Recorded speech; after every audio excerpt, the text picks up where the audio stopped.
Disculpen.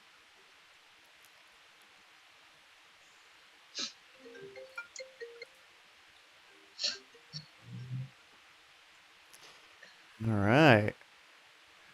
Buenas noches, ya veo más personas ingresando. Vamos a empezar el tercer día de la feria con nuestra invitada Mónica Paz, que representa la Universidad IE de España.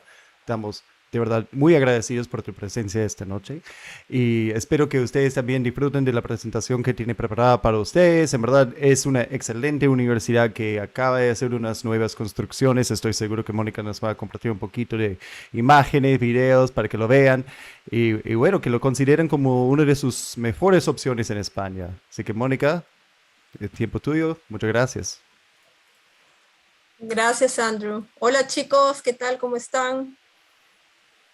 Bueno, como ya dijo Andrew, yo soy representante de IE University en España, pero yo estoy aquí en Lima, trabajo aquí en la oficina de Lima, así que cualquier cosa que necesiten, yo soy quien las va a ayudar con todo el proceso de admisión y absolver todas las dudas que tengan. Entonces, para no demorarnos más, voy a poner la presentación y apenas me digan que ya se ve, podemos comenzar. Ok. Bueno, IE University es una universidad en España, ¿no? ¿Qué nos caracteriza o qué nos diferencia? Básicamente la diversidad que ofrecemos. Si ustedes pueden ver, tenemos alumnos que vienen de más de 50 sistemas educativos diferentes, y el 75% de nuestros alumnos son internacionales, o sea, vienen de fuera de España. Y en el campus se hablan más de 45 idiomas distintos. Entonces, realmente es una experiencia súper internacional, y para ustedes va a ser muy enriquecedor la posibilidad de compartir con chicos de todas partes del mundo. Entonces, en ambos campus tenemos alumnos de más de 130 nacionalidades. Y eso, fuera del hecho de que a ustedes les puede parecer súper atractivo conocer gente de diferentes partes del mundo, yo creo que los va a ayudar a crecer mucho, porque el hecho de poder estar en contacto con gente que vive una realidad totalmente distinta a las de ustedes, ¿no? Que piensa totalmente distinto, los va a ayudar a crecer profesionalmente también, porque de una manera las clases en IE están siempre centradas en lo que es discusión de casos. Entonces, si tenemos al lado chicos que vienen de Asia o de África o incluso de Europa, ellos van a enfocar los problemas y resolverlos de una manera distinta a como nosotros los enfrentaríamos. Entonces, en el plano académico también es una experiencia súper enriquecedora tener chicos tan distintos a nosotros, ¿no? Y ese es uno de los valores más grandes que IE ofrece a sus alumnos. Bueno, para redondear un poco esa idea, estos son los pilares en los que se centra nuestro modelo educativo. Tiene un enfoque emprendedor. De hecho, siempre estamos pensando en de qué manera ir descubriendo cosas nuevas, ¿no? Dándole vuelta a las cosas, mirarlas de otra perspectiva que nos permita encontrarle otra vuelta a las cosas, ¿no? Pensar fuera de la caja y decir, ok, ¿qué otra cosa diferente podemos hacer con esto, ¿no? Que no siempre se mantenga en su zona de confort, sino que traten de salir de ahí y buscar cosas nuevas. Entonces, esto es algo que se aplica mucho dentro de nuestra metodología en cualquiera de las carreras que ofrecemos. De hecho, apoyados mucho con todo lo que es el tema tecnológico y una cultura de innovación que está presente también siempre. La experiencia de diversidad, que es lo que les hablé al inicio, y también una mirada hacia lo que son las humanidades, ¿no? Que para nosotros es muy importante, o casi tan importante como los conocimientos técnicos que podamos adquirir en cada una de las carreras que ofrecemos, y ustedes como alumnos en cada una de las áreas en las que decidan especializarse. Nosotros también creemos que es muy importante agregarle a todo esto temas de cultura, de arte, ¿no? Y que conozcan el mundo también desde esa perspectiva. Y además también un poco reforzar todo el tema de las soft skills, que como sabrán son muy importantes para el desarrollo profesional de una persona, ¿no? Casi tan importantes como los hard skills, o sea, la posibilidad de que aparte de que dominemos nuestro tema, podamos comunicarlo bien, podamos transmitir nuestras ideas, podamos ejercer un liderazgo positivo que haga que otros nos sigan y poder trabajar juntos y llevar a cabo proyectos en armonía y siendo empáticos, ¿no? Y poder sacar lo mejor de cada uno. Entonces, para nosotros también eso es fundamental para el hecho de que ustedes se desarrollen como profesionales, ¿no? El solo hecho de dominar un tema no los va a hacer tener el éxito si no son capaces, si van a vivir encerrados en sí mismos, si no son capaces de compartirlo con otros o lograr proyectos en conjunto, ¿no? Entonces, ese es un poco el modelo educativo en el que se centra IE y, y lo que nos hace, pues, muy fuertes en ese sentido, ¿no? Bueno, hablando un poco de lo que es ya como sí la universidad, tenemos 2 campus, es una misma experiencia, pero son 2 locaciones totalmente distintas. Tenemos un campus en Madrid y otro en Segovia. Ambos campus están solo a 25 minutos de distancia uno del otro en el tren rápido. Por carro es un poquito más, quizás estemos hablando de 1 hora y cuarto de distancia, pero a lo que voy es que están tan cerca que en realidad compartimos los mismos profesores, así que no sientan que puede haber una diferencia entre uno y otro campus. Académicamente es lo mismo porque los profesores pueden trasladarse de un campus al otro para poder dictar las clases. Entonces, la diferencia es básicamente el estilo de vida que ustedes quieran vivir, ¿no? De hecho, pues bueno, Madrid es una ciudad totalmente cosmopolita, es una ciudad moderna, llena de cultura, de entretenimiento, ¿no? Y aquí pueden ver un poco de imágenes. Esta es la nueva torre que, bueno, ya se inauguró el año pasado, es el nuevo campus de IE, es en la zona norte de la ciudad, al fondo del Paseo La Castellana, ¿no? Ahora les voy a mostrar un video del campus. Como pueden ver, ahí hay una zona en Madrid que se ve desde cualquier punto de la ciudad, porque son los rascacielos, los únicos que tiene la ciudad, y había, bueno, eran 4 torres, y ahora el IE ha construido la 5ª torre, que es nuestro campus, ¿no? Entonces, y Segovia, en contraposición a todo esto, es un campus rural, un campus en medio de las montañas, todo verde, está situado dentro de un convento que era de una construcción del siglo XIII, que es Patrimonio Cultural de la Humanidad. La arquitectura es totalmente original, está renovado por dentro porque las aulas son, todas las instalaciones de la universidad se han adaptado para dar pues, clases en un entorno moderno y nuevo, pero como ven acá se puede ver la arquitectura de ¿no? Las columnas y los arcos del convento, ¿no? Y abajo pueden ver imágenes de las aulas que ya por adentro sí está todo modernizado, ¿no? Entonces aquí un poco de imágenes de la ciudad también. A la izquierda está el acueducto romano, que es digamos, el monumento por excelencia de Segovia, y a la derecha está el Palacio del Alcázar, ¿no? Era donde vivían los reyes católicos, allá en su época. Y dicen que iban a misa al convento donde queda ahora el campus, la reina Isabel, y ahí en el campus del IE es donde se reúne con Cristóbal Colón para darle el encargo bueno, de ir a las Indias y que termina trayéndolo para acá, ¿no? Entonces sí que hay toda una historia ahí alrededor de nuestro edificio. Bueno, quería compartir con ustedes un par de videos, tienen 1 minuto y medio cada uno, de los campus. Voy a dejar de compartir un momento, por favor, porque no me deja entrar al link, pero vamos a hacerlo por acá.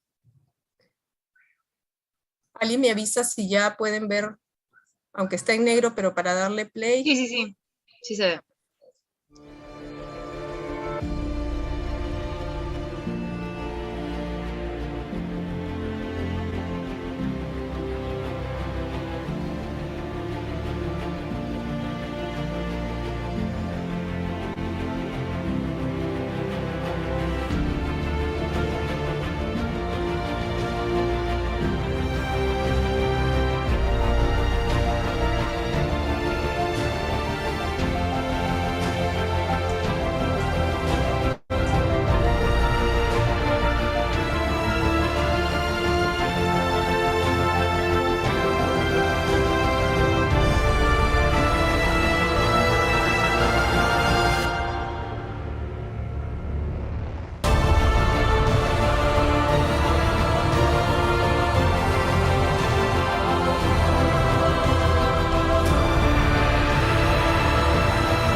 Ok.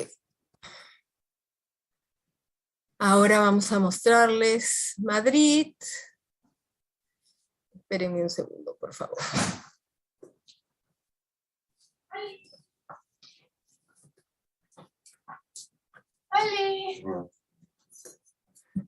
Perdón que llegó mi hija y se metió el audio.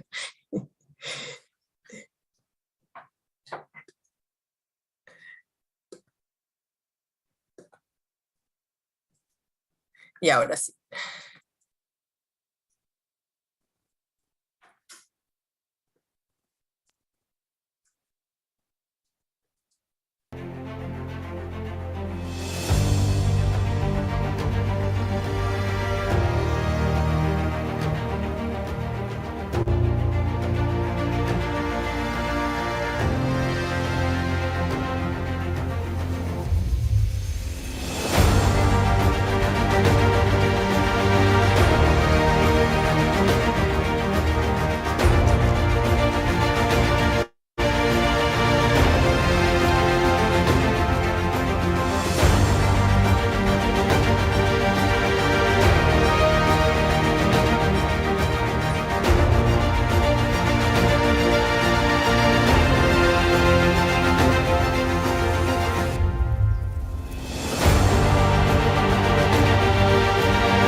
Ok, bueno, entonces seguimos.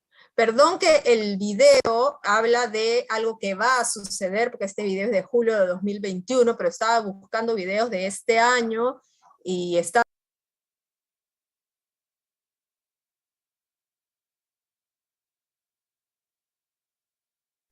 Sí, Mónica, estás muteada.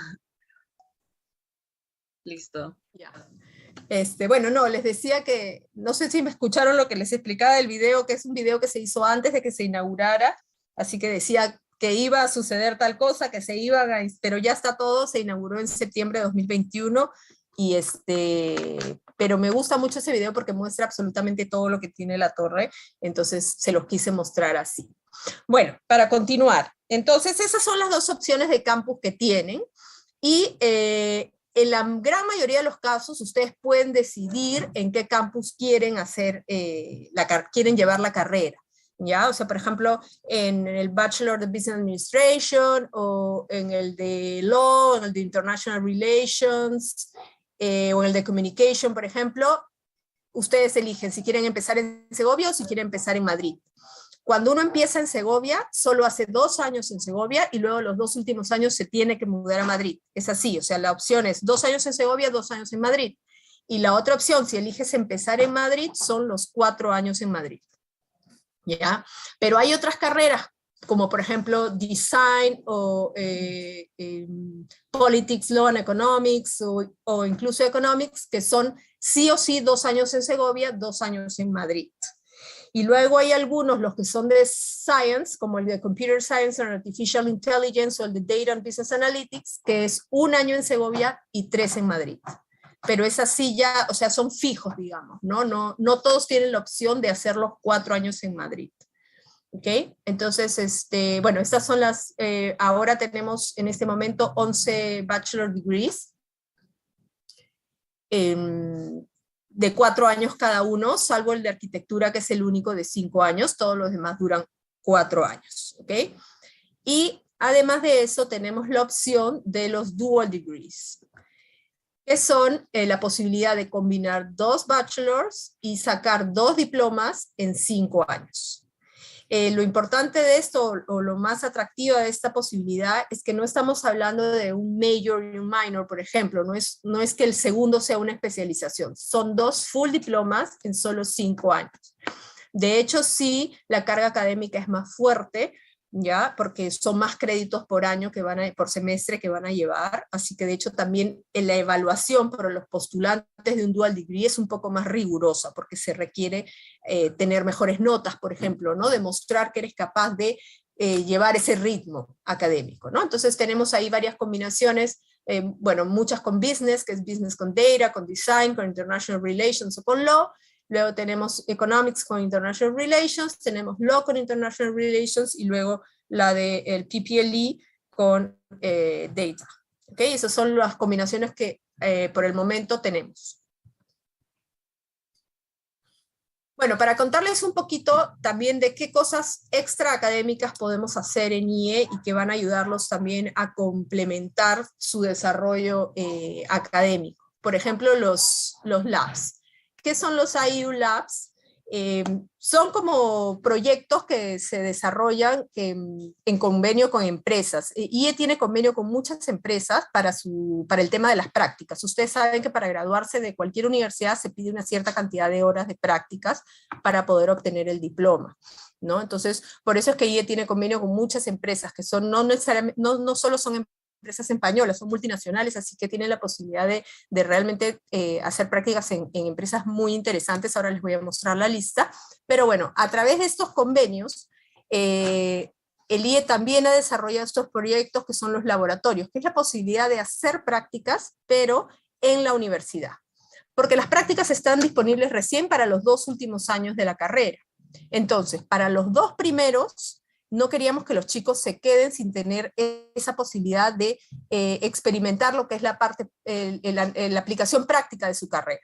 Entonces, tenemos el Marketing Lab, o el Legal Lab, o el Tech Lab, o el Startup Lab, por ejemplo. Entonces, ustedes se matriculan, es como un taller, son proyectos reales que la empresa le ha encargado a la universidad y que los mismos alumnos van a desarrollar, ¿no? Entonces se juntan alumnos de distintas carreras para llevar a cabo esto, ¿no? O sea, si vamos a hacer un startup, por ejemplo,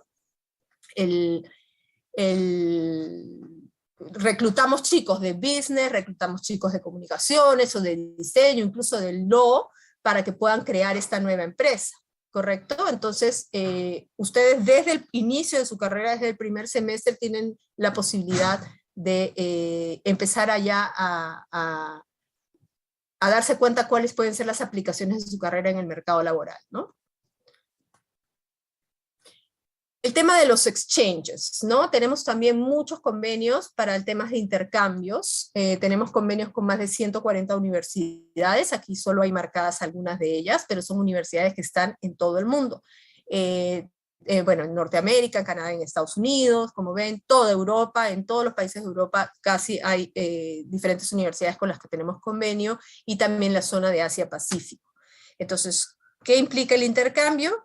Que en el segundo semestre de tercer año o en el primer semestre de cuarto año, que es cuando más carga de cursos selectivos hay en la currícula, ustedes pueden decidir si quieren se quedan en IE o si quieren pueden irse de intercambio y hacer un semestre fuera. Entonces pueden ir a alguna de estas universidades que esté especializada en la carrera que ustedes están llevando, para que puedan hacer un semestre fuera, ¿no? Les da la posibilidad, pues, de aumentar su network, de conocer otras realidades, de tener la posibilidad, pues, de vivir en otro país distinto. Toda la parte académica está cubierta, eso no tiene ningún costo adicional, porque van a seguir pagando las tarifas de IE, lo que estén pagando hasta el momento, solamente su traslado y su estadía en ese otro país, pues, correría por cuenta del alumno. Bueno, para contarles un poquito del proceso de admisión ahora, creo que Andrew me comentó que teníamos chicos que están postulando para ahorita, para 2022, pero también hay chicos para 2023, ¿ok?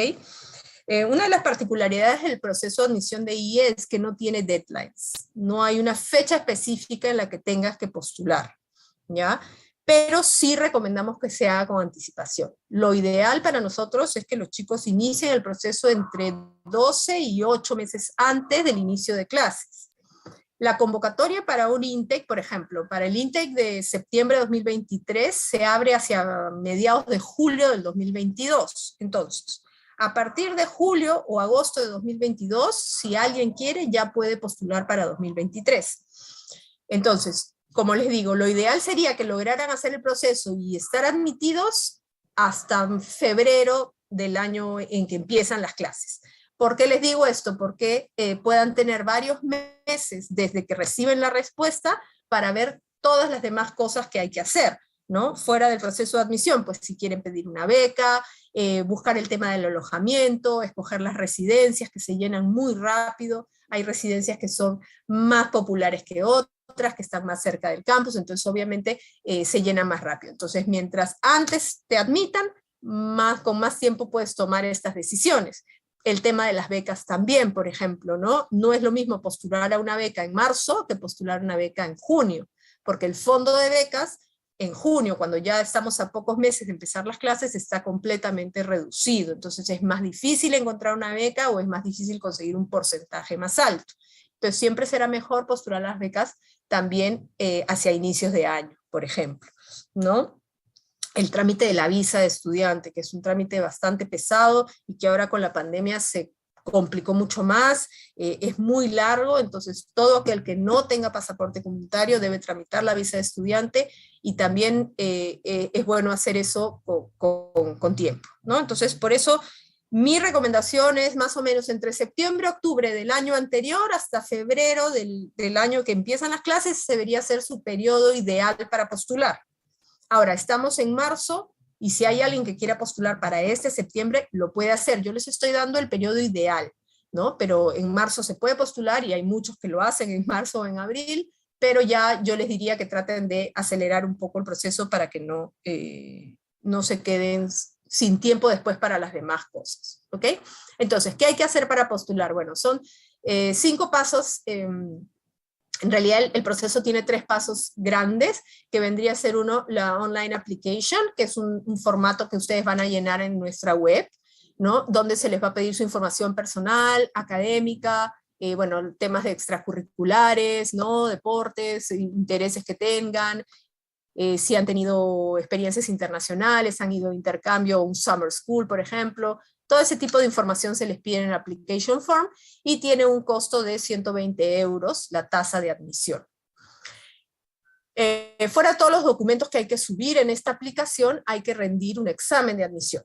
El IE tiene su propio admission test, que ustedes pueden, se separa la fecha a través de nuestra web, o pueden ustedes presentar algún examen internacional como el SAT, por ejemplo. Si tuvieran un SAT de por lo menos 1200 puntos, o un ACT de 25 puntos, pueden presentar ese score y ya no dar el examen de IE.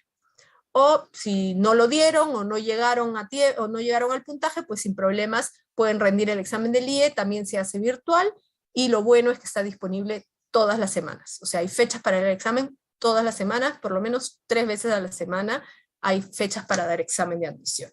¿Ok? Entonces, una vez que tenemos la solicitud completa, la pagamos y hemos dado el examen, enviamos esta solicitud y recibimos un link para hacer el online assessment. Este online assessment es el acceso a una plataforma virtual que les va a lanzar de manera aleatoria, de manera random, una serie de preguntas y que ustedes deben responder, digamos que en vivo. Es decir,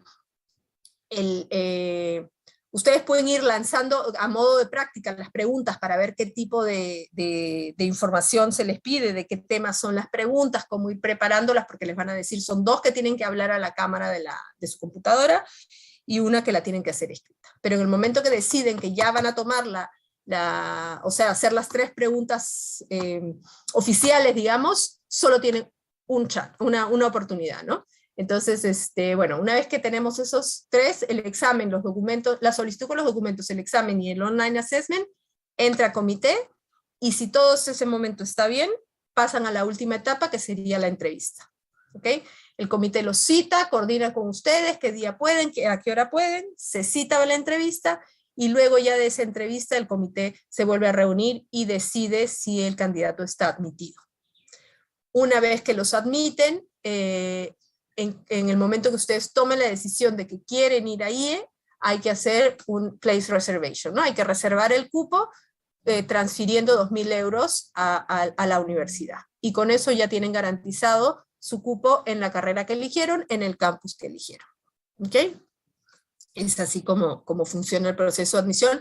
Y más o menos, a partir de que ustedes envían la solicitud, porque hay gente que se demora 2 semanas en terminarlo, y hay chicos que se demoran 2 meses, entonces en el momento que le envían, yo diría que entre 4 o 5 semanas ya está resuelto el proceso, así que también es un proceso bastante rápido para que ustedes tengan ya su respuesta. Ya sabía que debía actualizar. Perdón que no están actualizados los precios, ahora les voy a dar los precios correctos. Pero bueno, estos son los fees de la 120 euros que cuesta el proceso de admisión, el place reservation, como les dije, 2.000 euros, y los costos actualmente para el año 2022 son de 22.800 euros, los bachelor degrees, y 25.900 los dual degrees. ¿Ok? Perdón que no me he dado cuenta que estaba con las cifras del año pasado. Si alguno estuviera haciendo universidad ahorita aquí en Perú y quisiera hacer un traslado, se puede. Hacen el mismo proceso de admisión, pero luego pueden pedir la convalidación de sus créditos que hayan llevado acá, y por eso ahí hay un costo, ¿no? Son 100 euros por cada crédito convalidado, en el caso de que se dé esto, ¿no?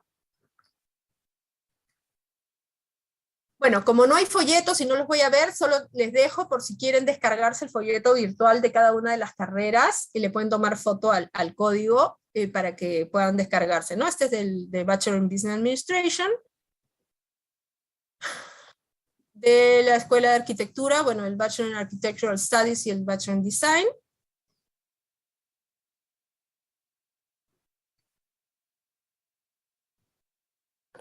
De la Human Science and Technology School, el Bachelor in Behavioral Social Sciences y el de Communication Digital Media.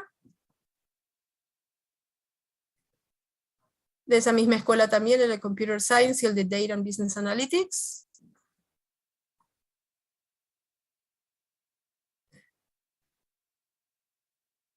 De la School of Global and Public Affairs, el Bachelor in Economics y el de International Relations. Y por último, de la Law School, el Bachelor of Law y el PPLE. Y si alguien está interesado en los dual degrees, hay un folleto de todas las combinaciones que tenemos. Y bueno, eso sería todo por mi cuenta, para que me puedan preguntar lo que deseen. Si alguien quiere dejar sus datos, pueden entrar a ese QR también, que es para que llenen una ficha y puedan recibir información sobre las actividades que hacemos en Perú.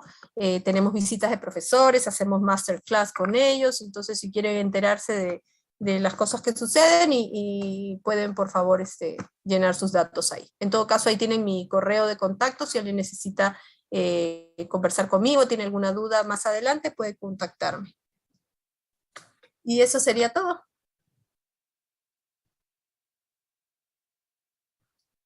Bien, gracias, Mónica. Si tienen preguntas, pueden abrir sus micrófonos, hacerlas directamente o escribirlas también en el chat, y vamos uno por una. Yo tengo una pregunta en cuanto a deportes. ¿Hay actividades extracurriculares deportivas, equipos, no sé, de fútbol, de básquet? ¿Qué equipos? Y también, bueno, eso me gustaría saber por ahora. Sí, mira, tenemos los que son los iClubs, que son los clubs, bueno, pueden haber académicos o pueden haber deportivos. Entonces, de hecho, en los dos campus hay equipos deportivos de fútbol, de básquet, de tenis, de vóley, de handball, de natación, en realidad tenis de mesa. Sé que hay también biking, se van en Segovia sobre todo, hay muchas cosas así de trekking. Entonces los chicos se organizan, tienen un entrenador, cualquiera puede ser parte de un club, del club que desee, y lo que también hay es selección. Ahí sí ya obviamente depende de del profesor o del entrenador, lo selecciona porque IE participa en las ligas interuniversitarias ahí en España. Entonces, pero sí, sí hay la posibilidad. Y más bien, voy a poner en el chat el link para que lo puedas ver del, ¿cómo se llama? El folleto para que vean la parte deportiva de IE y lo puedas revisar ahí. Si te lo pongo ahorita que lo voy a buscar, pero si alguien tiene otra consulta me puede ir haciendo mientras voy buscando el link para ponerte lo de María ahí. Estela había levantado la mano también. Sí. Hola, tenía una pregunta con respecto al bachillerato internacional. ¿Es 100% necesario que todos los alumnos den el examen de admisión o hay alguna vía puntaje para ingresar directo de bachillerato?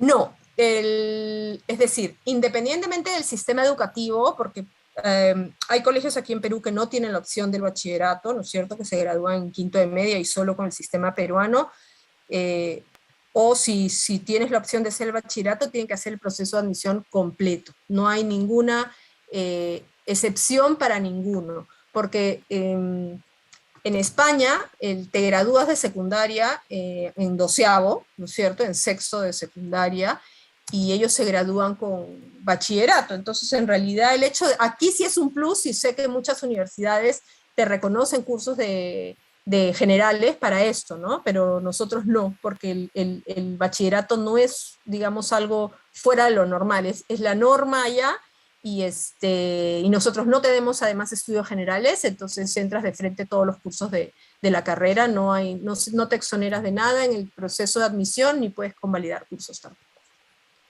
Okay. Alberto. Sí, buenas tardes. Antes que nada, agradecerte, Mónica, por la charla, todo muy informativa. Y yo también tengo una duda acerca del bachillerato internacional. Yo postulé con mis notas predictivas y, bueno, la persona en la entrevista me dijo que para que yo ingresara finalmente tenía que adjuntar un documento oficial. Sin embargo, han pasado meses, he avanzado la admisión y no me han pedido el documento. ¿Lo debería de entregar aún así? Sí, porque si te fijas, Alberto, cuando en tu carta, en el mail que te mandan de admisión, te dice que tu admisión es una conditional admission, ¿ya? Está condicionada a que te gradúes, ¿no? Porque supuestamente has postulado sin haber terminado todavía, a que te gradúes y a que muestres que las notas que te sacaste son o sea, son similares a las que mostraste en tus predicted grades, ¿no? Entonces, ahora que si ya tienes el diploma oficial, mándaselo a tu advisor para que esa admisión te cambie de condicionada a definitiva. O sea, la admisión condicionada te permite hacer absolutamente todo, como te has dado cuenta, has podido avanzar con todo. Lo único que no puedes hacer es empezar clases. Así que para eso ya tienes que tener la admisión definitiva, entonces cuando puedas, mándalo. O si quieres, mándamelo a mí y yo lo hago llegar. Si no tienes a la mano el correo de tu admission advisor, yo lo puedo hacer llegar, pero necesitamos tus documentos oficiales para cerrar el proceso.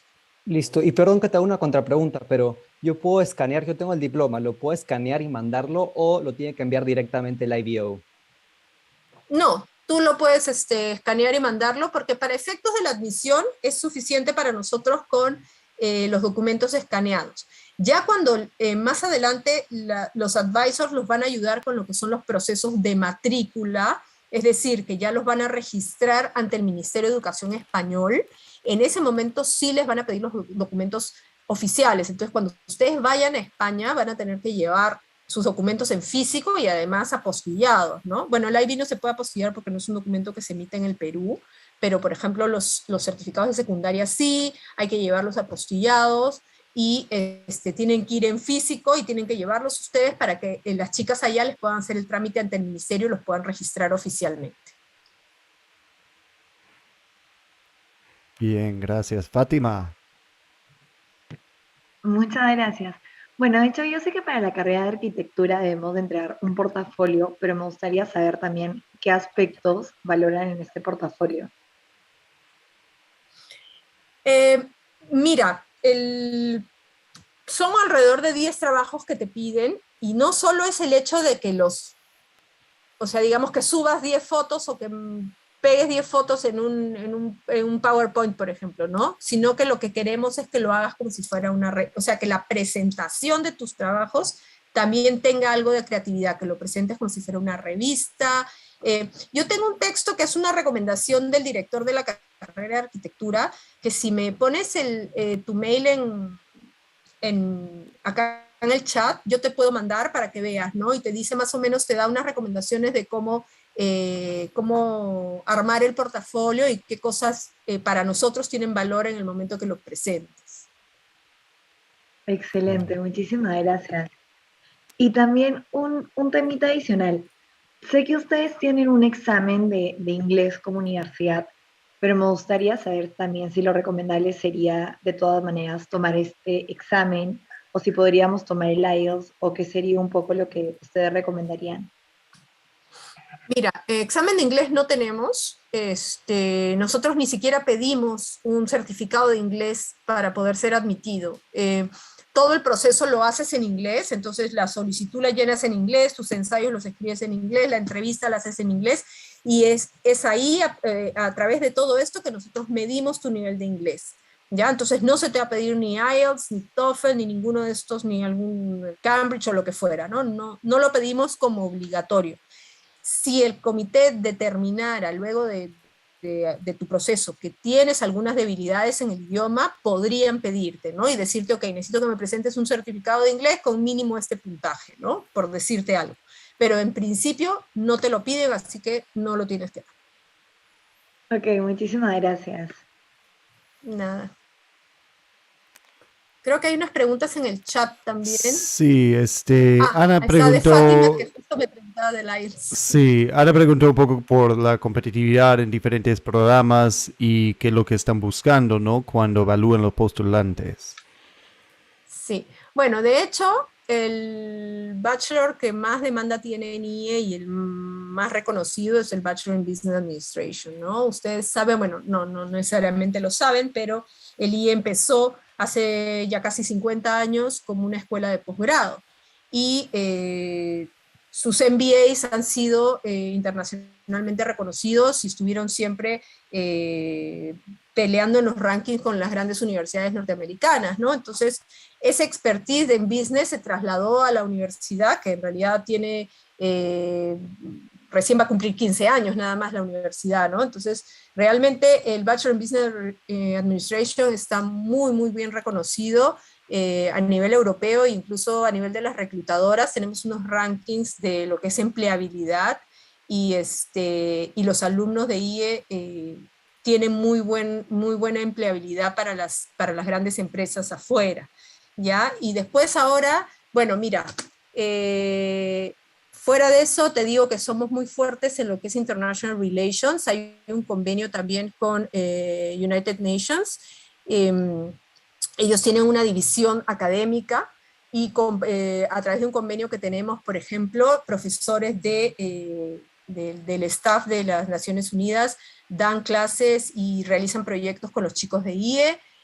También el tema de Law, tenemos convenios con University of Law y King's College en Inglaterra, con Northwestern en Estados Unidos, para que puedas colegiarte en esos países, además de tener el diploma de Law, de International Law de IE, sacas un diploma con estas universidades también y puedes colegiarte en Estados Unidos o sacar un máster en Inglaterra también de Law. Entonces, la verdad es que en ese sentido están muy bien posicionadas esas carreras también.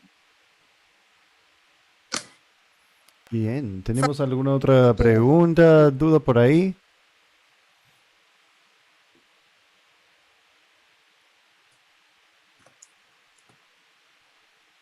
Hola, sí, yo tengo una pregunta. Dime. Normalmente cuando convalidan lo de traslados, ¿cuántos años normalmente convalidan? A ver, lo máximo que IE convalida son 120 créditos, que es la mitad de nuestra currícula. O sea, para graduarte en una carrera de 4 años, tú necesitas completar 240 créditos. Entonces el IE solo reconoce como máximo 120 créditos, porque lo que quiere es que tengas 2 años por lo menos con nosotros para poder darte el diploma, ¿no? Entonces, tú puedes haber hecho 3 años aquí, que normalmente sí se pueden convertir en 2 años, ¿no? Como sabes, hay generales acá y ese primer año no hay mucho que convalidar, pero bueno, 120 créditos es lo máximo que convalidamos. Ah, ya, ok, gracias. Y no es necesario el examen de inglés, ¿no? O sea, no es que te da un plus ni nada de eso. No, no es necesario.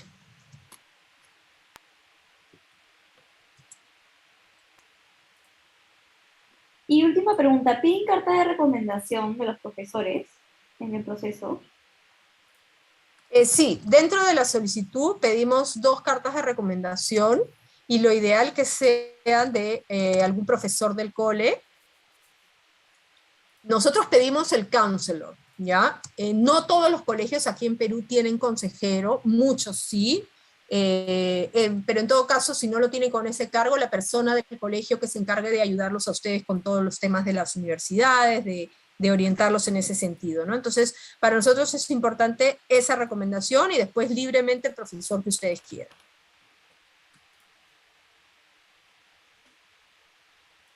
Ok, gracias. Nada. ¿Algo más?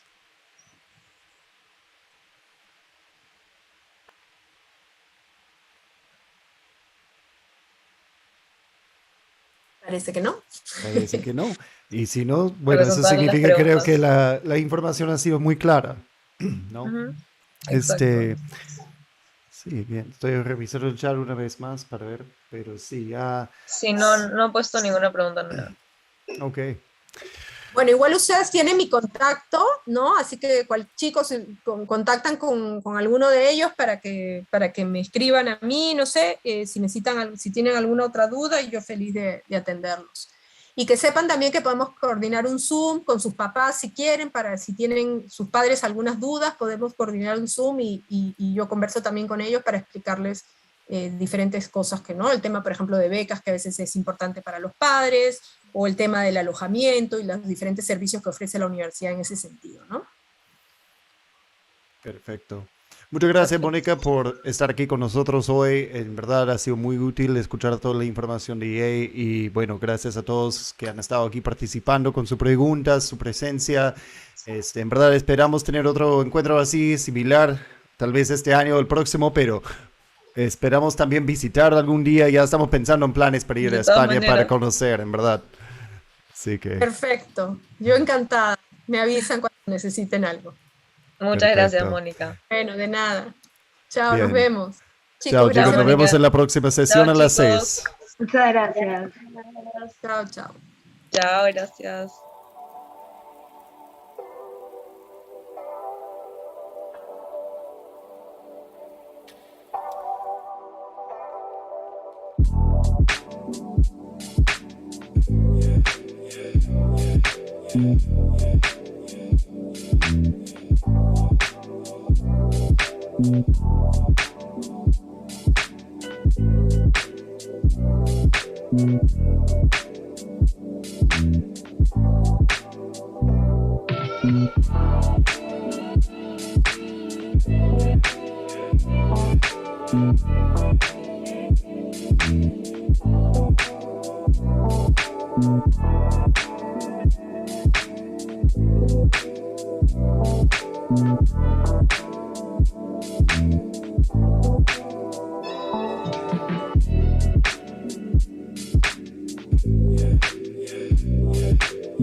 try not to fizzle out. Been making too many dates, and now I'm on the couch. Cause I just want. All right. Welcome back, everybody. Second tour for the night. We've got Franklin and Marshall University, and we have Hannah Kim here with us to tell us a little bit more about Franklin and Marshall. This is a university that we're hoping to visit sometime soon. You're on my list, definitely. And Mariale was kind enough to set up this initial meeting with us. So we're looking forward to hearing a little bit more about Franklin and Marshall, and hope that you guys enjoy what you hear. And if you have any questions, of course, you'll have some time at the end to do that. You can also leave them in the chat as we go, and we'll get to them at the end. So Hannah, take it away. Thank you so much. And yes, please ask questions in the chat. I will definitely make sure that I get to everyone's. In the chat right now, I'm also quickly just going to put a link, and I will give this to everyone again at the end, but if I could have everyone just fill it out sometime before we finish the presentation, just so I can keep track of who's here, make sure that I'm communicating with you through the correct channels as well afterwards. So I'll start by introducing myself a little bit. My name is Hannah Kim. I am the Associate Director of International Admissions, specifically at Franklin and Marshall College. We are located in Lancaster, Pennsylvania in the United States. So if you're looking at a map of the East Coast of the US, we're kind of situated in between New York and Philadelphia that are above us, and then Baltimore and Washington, DC right below us. So we're in this kind of unique bubble, which makes our opportunities very unique as well. As the Associate Director of International Admission, I am your point of contact, essentially. So I am physically the one reading all of the international applications that come into the school. But I am also your point of contact if you have questions, if you want to be connected to a faculty member, if you want to be connected to a current student and learn more about people from your region who currently attend F&M, as well as alumni. So I am definitely the best person to contact, and I'll make sure that I give my email at the end as well. Just know that I am accessible whenever I am needed. So F&M, basically we are a liberal arts college. So I know that a lot of students here probably know a little bit about what that means, but I want to put it into the context of what that looks like at Franklin and Marshall College. So we are a small school of about 2,300 students total. And I'll get more into like what the demographics of our school look like and our student population. But we have a small faculty to student ratio. So a lot of professors that are available to the number of students, about 9-to-1 is that ratio. And that means a couple of different things. So one, it means small class sizes. Most of your courses are going to be about 17 students or less here. You could have classes that are as small as 5 students or less, especially as you get up into your more specialized courses. But you can also have slightly larger classes. The difference is that you're not going to be in like a 300 student lecture hall that you might find at one of these bigger institutions. Your professors are going to know you here. They're going to know you by name. They're going to know your interests. They're going to know what you're involved in, both inside the classroom, in your major, but also outside the classroom. The close personal relationship that our students build with their professors is really something that's unique here and unique to a liberal arts format. So we do offer 62 fields of study, but another thing that makes a liberal arts school unique is that we actually don't even ask you really what you're going to be majoring in until your second year here, your sophomore year. That gives you a lot of time to explore different classes, try new things. And from an admissions perspective, there's, I think, often this misconception that you're applying to a program. At a liberal arts school, that's not true. You're not competing for a space in a particular major. Every major is available to you if you are accepted to the college. And that's really important because it's really up to you once you get here. Sometimes students come in and they think they know what they want to do. And then once they actually start taking courses in that, maybe they realize they don't want to do that. Maybe they take courses in something else and they decide to pick up a second major. I always like to tell this story that when I went to a liberal arts school, I thought I knew exactly what I wanted to do. I came in wanting to be an English major because I love to read and I love to write. And I did actually end up doing that, but I took one media and communications class my freshman year, and I realized, wow, I get to watch movies and analyze movies and, write in journalism classes and things like that. And I found that something I had no interest in or thought I had no interest in actually ended up complementing my English major in very unexpected ways. So I wasn't limited or restricted. It's not like I applied to one program and then that's all that I could do when I was there. That's really what the benefit of a liberal arts school is. It gives you that flexibility to add majors, change majors, try different things, and really get that holistic perspective. In terms of majors that we offer here, when you do actually declare a major, business is definitely a big one for our students. We have international studies, which is definitely big, economics, things like that. But I want to highlight two programs in particular that make F&M unique, again, for being a smaller school. One is our animal behavior studies major, which is a little bit unique for a small school, like a school our size, to have. So that one can be very popular as well. There's a lot of research opportunities that are available within that major specifically.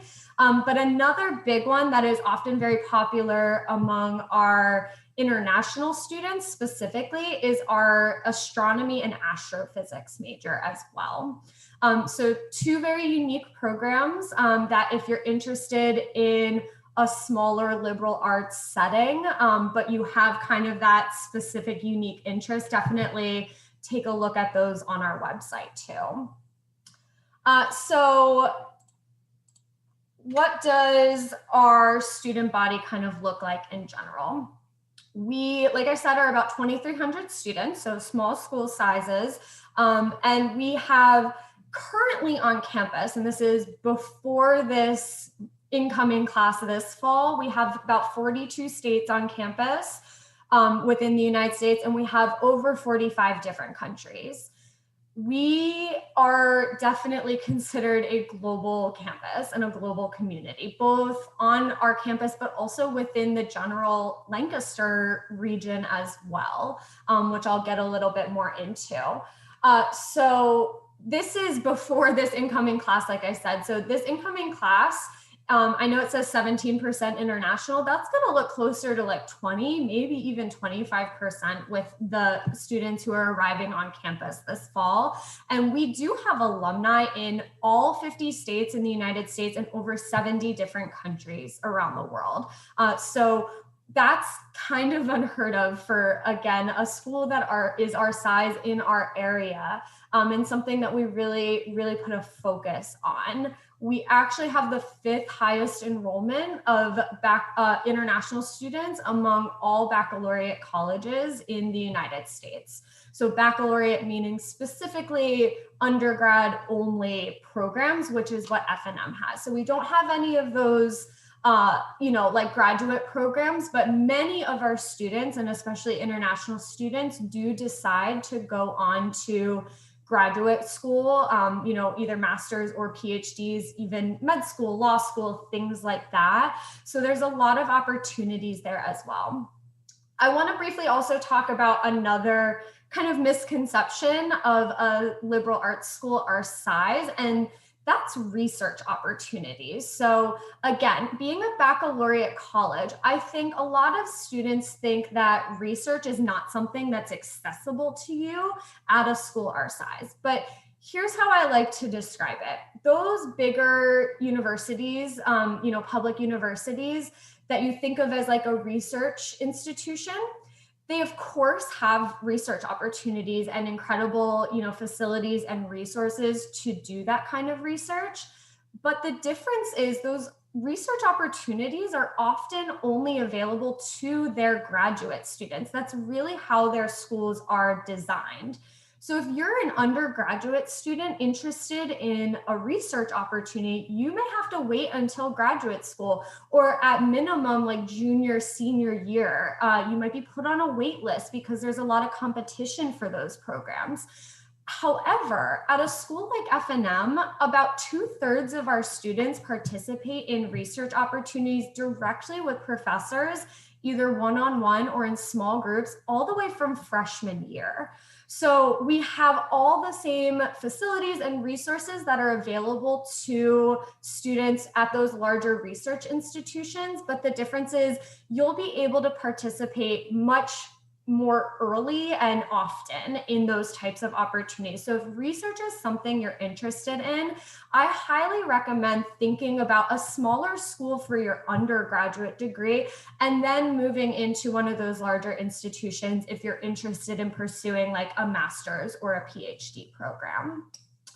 Other kind of global opportunities that we have over 200 study abroad programs here, and about 50% of our students study abroad as well, which is really great. I'm a big fan. I always encourage students, if they're able, to use that opportunity.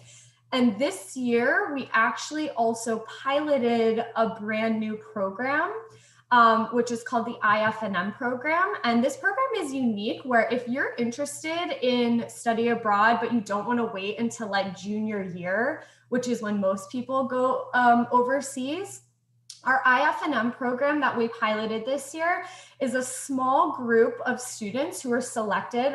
It'll end up being about 14 students total for the cohort, so very selective and competitive, but they will actually be starting their F&M career at our school in Bath, England, instead of here in Lancaster.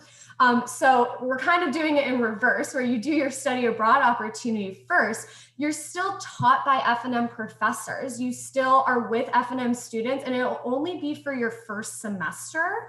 And then you come back in January at the start of the spring semester to Lancaster, and you'll still be fully integrated, into F&M even when you're overseas. But for anyone interested in study abroad, that's definitely something that I would have loved to be able to do when I was going to college, because I remember kind of, being stuck between even two different countries when I was looking at schools. This kind of gives you the opportunity to do both.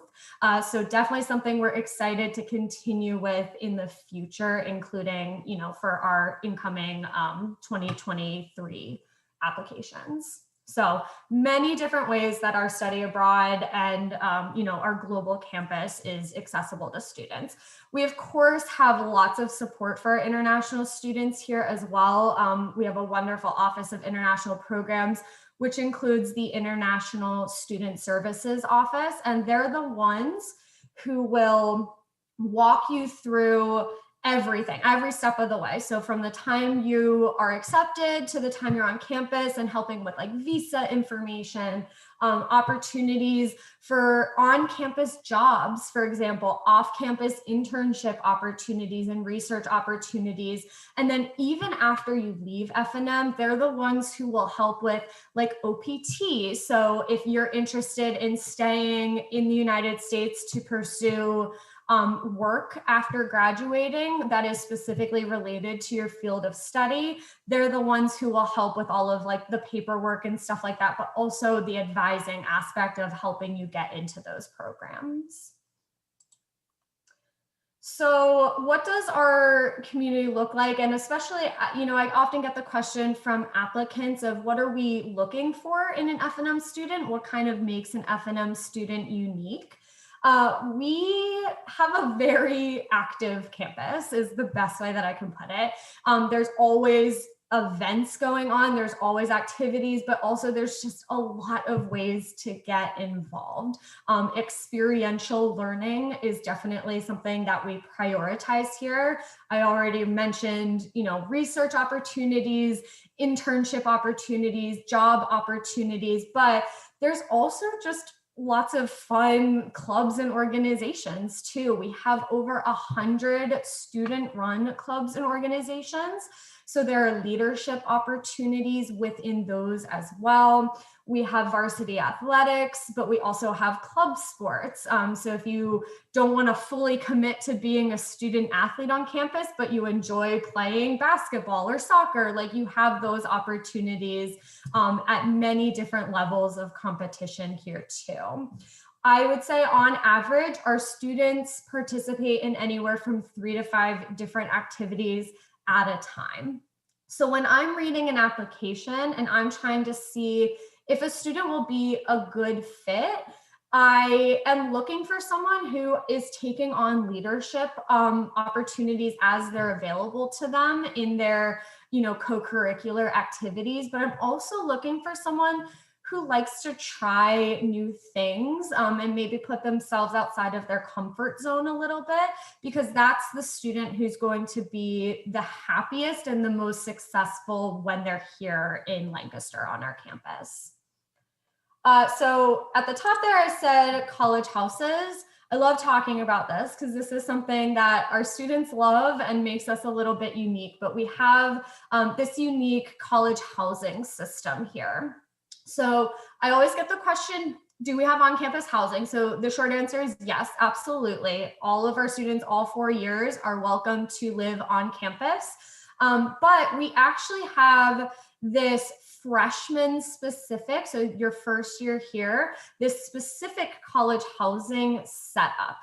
So I always make the corny joke of comparing it to Harry Potter because it's the easiest for people to wrap their minds around it. But you think of Harry Potter and you think of being sorted into the different houses that they have there. We have houses too. We have 5 of them, and you get sorted into one at the start of your freshman year.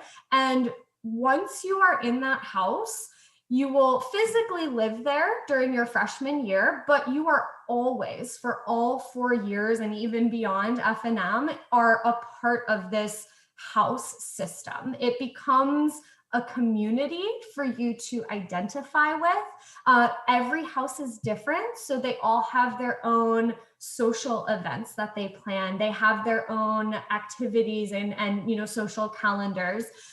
They have their own advisors, like house deans, that are accessible to you. But they even have their own government system. So one of them has a presidency, one of them has a monarchy, and there's different leadership opportunities there as well. So after freshman year, you get to continue to be involved in this community. But I think especially for international students who are coming from so far away, having someone like a community of people from day one that you can associate with and have something in common with, it just creates kind of like a soft landing, so to speak, into college, where, we're a small school, but 500 to 600 students for an incoming class can still be very large.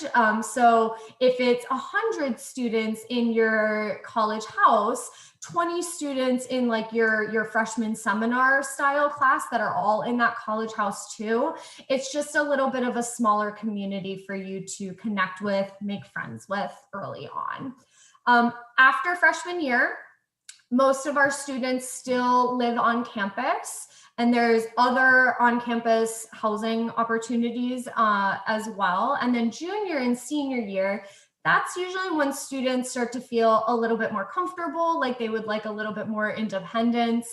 And there are off-campus houses that are available during those years as well. You can still choose to stay on campus at that time, but the nice thing is that if you do decide to live off campus during your junior and senior year, you're not paying rent to a random landlord. They're still F&M owned houses. So it makes it really simple and really convenient.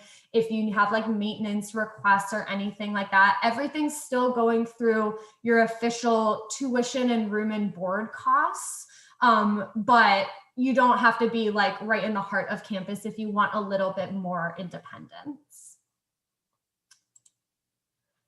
So Lancaster City, I will just talk briefly about because Lancaster is very near and dear to my heart. I grew up in this area after kind of finding myself on the opposite side of the world for a few years and now finding myself full circle back here. It's a very comfortable city. So like I said, we're on the East Coast of the United States, about a couple hours away from New York and Washington, D.C. on tail ends of us. But Lancaster itself, we would consider a small city. So it is a city. There's lots to do, lots of different opportunities, but it's also very easy to get around. You can walk pretty much anywhere. You basically walk off campus and walk, 5-10 minutes in one direction, and you're right in the heart of downtown Lancaster. It's a very artsy and kind of like, like artsy and craft city. There's a lot. We have something called First Friday, for example. So every first Friday of the month, the entire city kind of stays open a little bit later. They have restaurants will do live music. There will be live music in the streets. There will be art vendors selling art in the streets. And it's just kind of like a big community town party a little bit that starts off the month every year. So definitely something that our students like to venture into the city for at the beginning of every month. But from a student perspective, we have very good relationships with a lot of the businesses in Lancaster and a lot of like the organizations. So I mentioned internship opportunities, which are plentiful. There are many different opportunities in Lancaster. The communities in general, they love F&M. They are always looking for F&M students to help with different opportunities. And even as an F1 visa holder, you do have opportunities for credit and for paying jobs on campus, as long as it falls under the criteria of like your visa status. So we also have a lot of volunteer opportunities. Something that sometimes surprises people about Lancaster is we're actually the refugee capital of the world. Or of the United States, I should say. We have more refugees per capita than any other city in the entire country. We have a lot of different volunteer opportunities within those refugee populations. I know, for example, a lot of those organizations have been working with, our Ukrainian refugees to hopefully be brought into the country, for example. So many of our students also participate in those types of opportunities as well.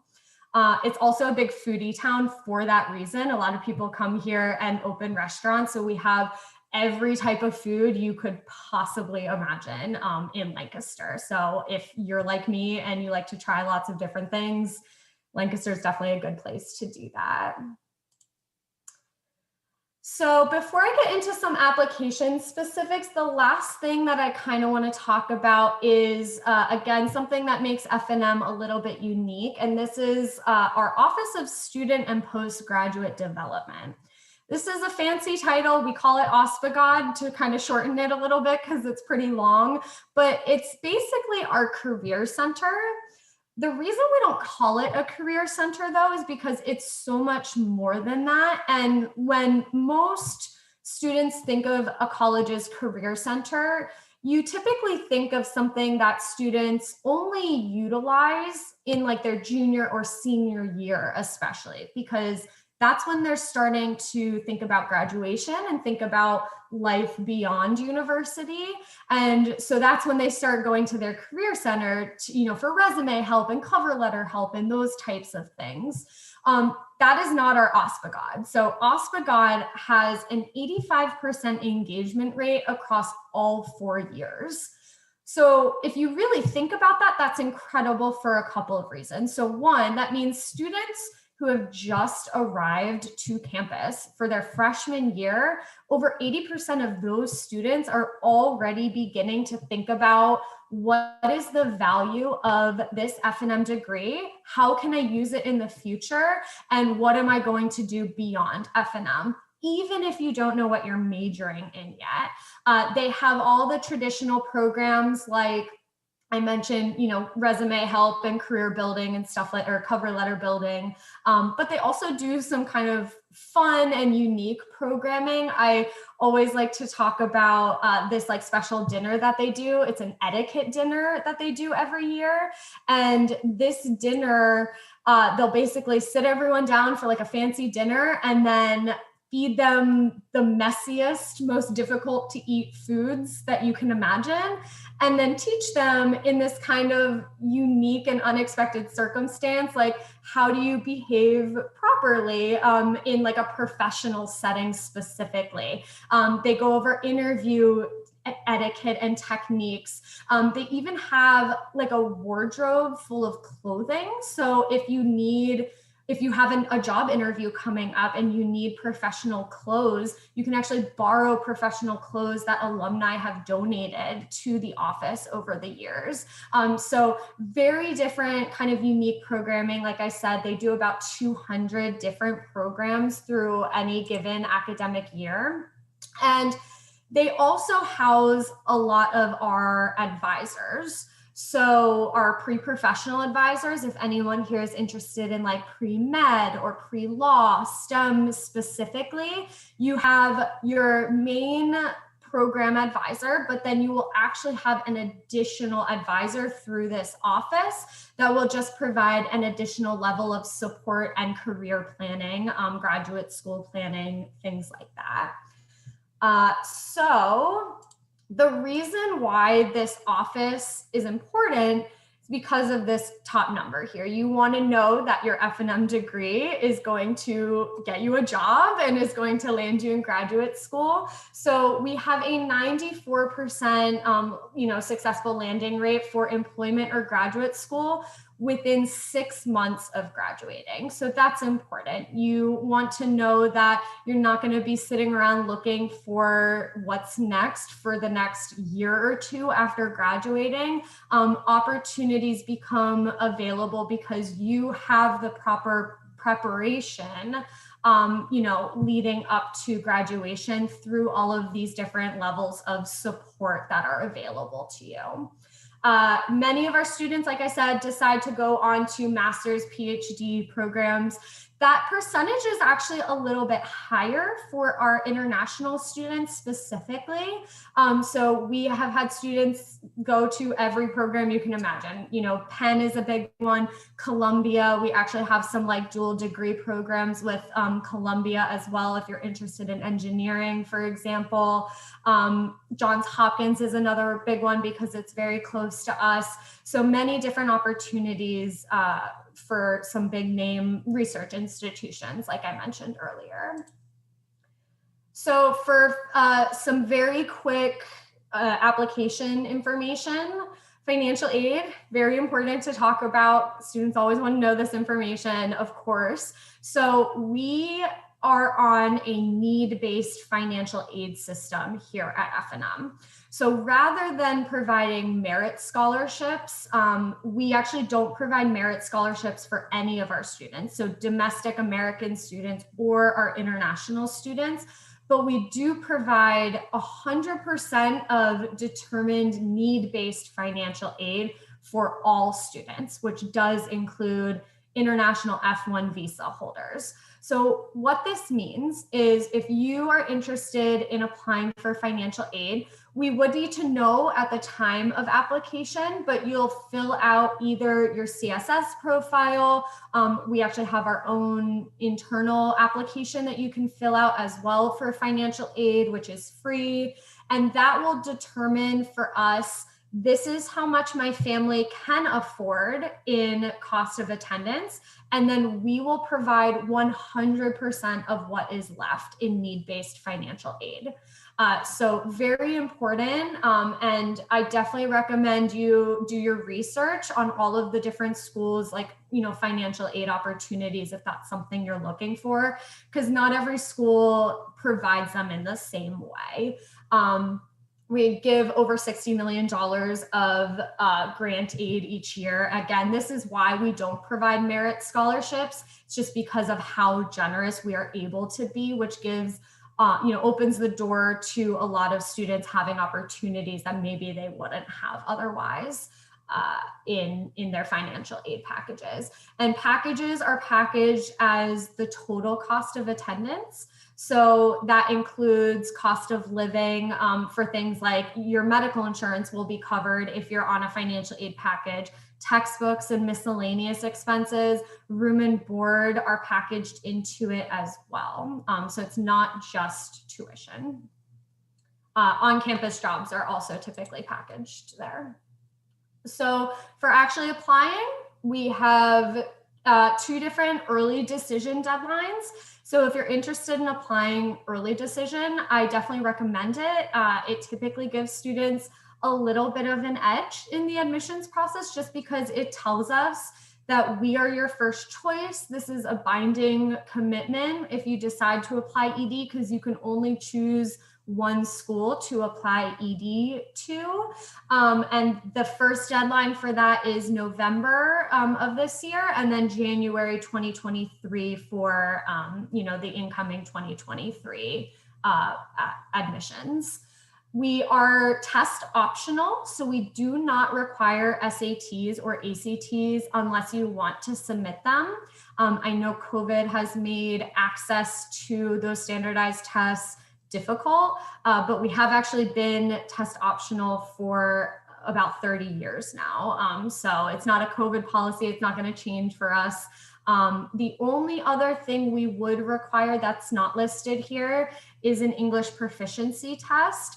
And that is for, that can be waived, I should say, for 2 reasons. One, obviously, if your first language is English, then you do not need to submit an English proficiency test.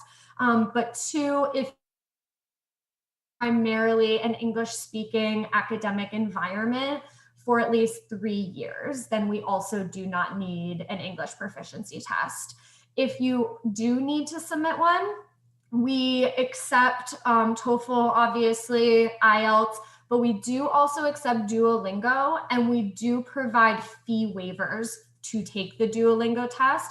We just ask that you submit an application first and then reach out to us and ask for a waiver at that point.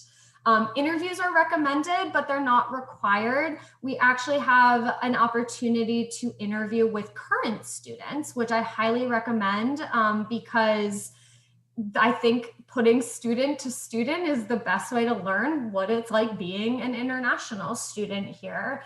So I highly, highly recommend that students, reach out, connect with someone maybe in the major that they're interested in pursuing, and getting kind of like the firsthand look from that perspective as well.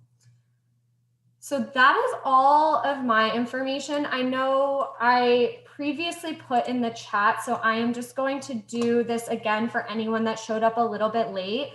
This is just an inquiry form that I'll ask every student here to fill out, just so that we can keep track of what students attended here for application purposes down the line, and to make sure that I'm communicating with you guys through all of the correct channels.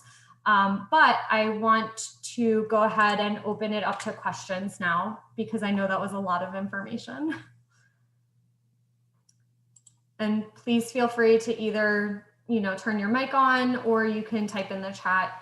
Either is fine.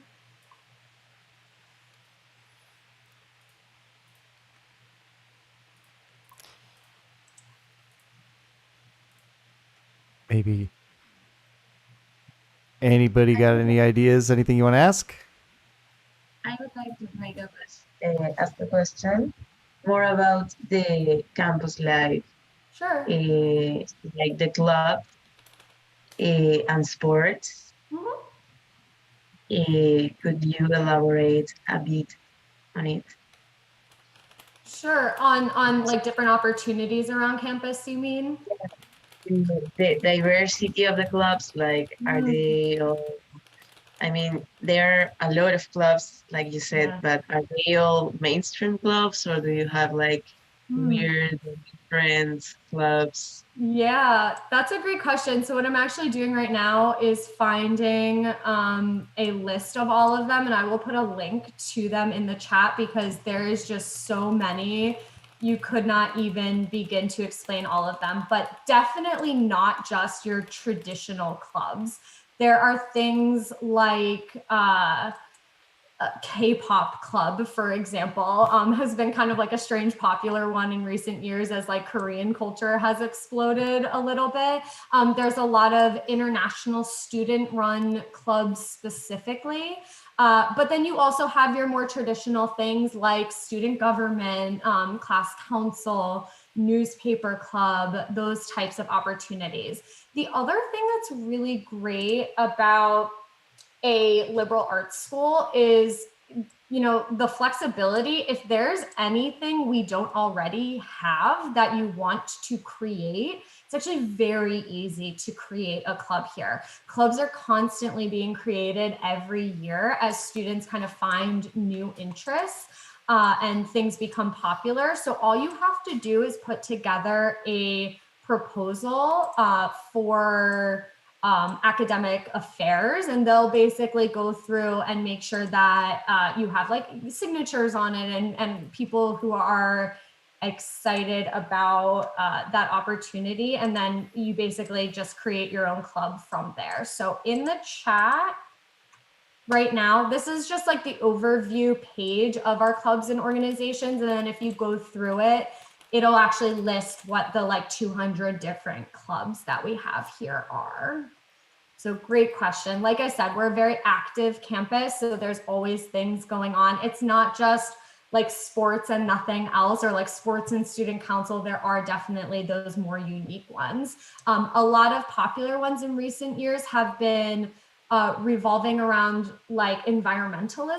So if that's something you're interested in, we have a lot of students who are very passionate about like, you know, climate change and those types of clubs that are available as well. Thank you for that question. I wanted to ask a little bit more about some of the factors that you look at when you're evaluating an application as well. We have a couple people here that are still finishing up high school. Maybe what are some activities in high school that you like to see, or extracurriculars, things of that nature? Maybe some guidelines for grades and things too, because I know F&M is a little more selective than some of the other, you know, colleges and universities we're talking to. Yeah, absolutely. So the first thing I'll say, which no one ever likes to hear this, I wish I could give just like a strict cutoff of like, I need this GPA or higher. But a lot of schools in other countries are exam-based for entry to universities. And being a liberal arts school, I think it can be kind of, there's some like unlearning that needs to happen there of we're not just looking at a score. So in terms of admissions, it depends on the program. So we get IB students, we get 8 people in AP curriculum, we get A-level students, and then we also get students on national curriculums. There is no straightforward answer of how those compare, which is why we don't require like a transcript evaluation by a third party, for example. All of that is done internally and taken in the context. So an example of some things we would look at besides just what types of grades you're getting, are you taking the most challenging options available to you if you have those options available? A lot of national curriculums don't offer things like honors classes or AP or IB classes. We're not going to, like penalize students for not having those options available to them. That's very important. But if they are available to you, we want to see that you're challenging yourself. Now, if you are challenging yourself and taking, the highest level courses, but failing all of them, that's obviously not going to be great. So it's a trade-off of, are you taking challenging courses, but in a way that's manageable to you where you're still succeeding? We also look at trends.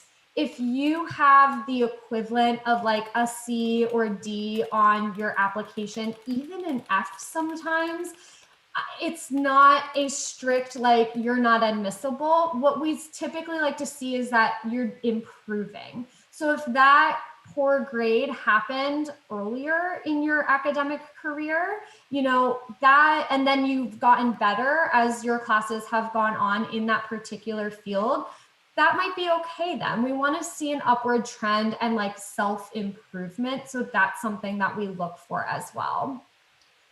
Beyond the academic side of things, you mentioned like what types of opportunities can they be involved in? I mentioned leadership.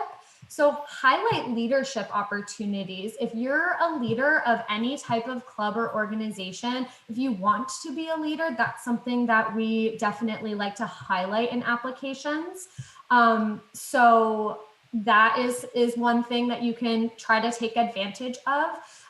But we want to see that you're contributing to your community, if that makes sense. Not every school has a huge number of clubs and activities available within the school. So we have a lot of students who, for example, participate in national and international Olympiad competitions, types of things where they can take advantage of different opportunities around them in their community if they're not available within their school specifically. That being said, if you're someone who's really passionate about sports and you play an instrument, like tell us that too. That's okay to highlight those types of things in your application. The more information you can give us, the better. And I am definitely someone who we do not require a portfolio by any means. It is not a requirement, but I also love getting portfolios because we just get the most creative students. And I am definitely someone who will look at every single portfolio that I am given just because it helps create a more complete picture of the student in a holistic way. Awesome. Thank you. Yeah. Any other questions? Hannah, first of all, thanks for answering all of our questions. Yeah. But I wanted to tell you about the link that you sent for. It says that registration is no longer available. Okay, let me see if I can quickly fix that. You can send it to me later and I can send it to all the students. That's exactly what I will do. That's yeah, not a perfect. Okay, perfect. Thank you. I think Yeah. it must have been like a time zone thing too. I probably had it listed. Yeah. Yeah, it looked worry. right because it said 8. And I thought, well, that makes sense because it's 8 over there. But then I don't know, maybe because we're down here, it's opening up weird. Yeah. Okay, I'll definitely send over another one. It's not the end of the world. No, don't worry. Don't worry. The other thing that I'll do quickly is I'm going to put my personal email in the chat as well. Perfect. So like I said, for all students here, as you're starting to navigate your college search process, or even if you're like at the tail end and starting to think about for the fall of this year, I am your point of contact. I am the one who will be working with you personally throughout this entire process. So definitely send me an email if you have any questions or if you need help both with the application or with finding out about other opportunities that are available. We have lots of different virtual opportunities, like a virtual campus tour, for example, on our website. I would like to know very quickly. I know you have a liberal arts program, but I have a curiosity. What do most of your students end up majoring in? That's a great question. So I mentioned business is definitely a really big one for us. That's definitely one of our most popular ones.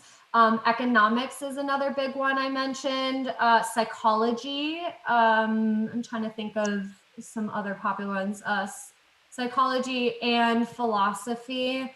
And like I said, a lot of our students double major. I'd say the vast majority of our students double major or major with a minor. You can, and I forgot to mention this, you can actually create your own major here as well. So if there's anything we don't offer, or I should say, if you're like me, where you're interested in too many things, you have something called a special studies major, which is where you can take the kind of core requirements of 3, even 4 different programs and design your own major title around it. So that's something that a lot of students like to use that you can't necessarily find at a lot of bigger schools. So if there's something we don't have, but maybe we have like as a major title, but maybe we have some courses within that, you can also create your own title around whatever it is you want to major in as well. Thank you. Yeah. Well, I think that's all the time we have. But I want to say again, thank you so much, Hannah, for taking the time to talk with us today a little bit more about F&M. Honestly, gives me a much broader perspective than even our long chat a while back. And I really hope that we could make it out there one day to make a little visit and hopefully put together some videos and stuff too, because it looks really beautiful from everything you're showing too. So seems very photogenic. So, yeah. Yes. So, Awesome. so thank you again. So much. Yeah, thank you to Thank you, everyone. I Hannah. really appreciate it. All right. And we'll be in touch. We're going to start our next session at 8, everybody. So we'll see you there. Thank you so much, Hannah. Bye. All right. Have Thanks, a good night. everyone. Thank you. Bye.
good. Well, let me make sure we're all, looks like we're pretty good here. I think we'll open her up since we got a few people waiting in already. Okay. So let's get them in here. Are you gonna say a few words, Andrew? Before? Yeah, I'll give you a quick little intro and we'll get started. Sounds good.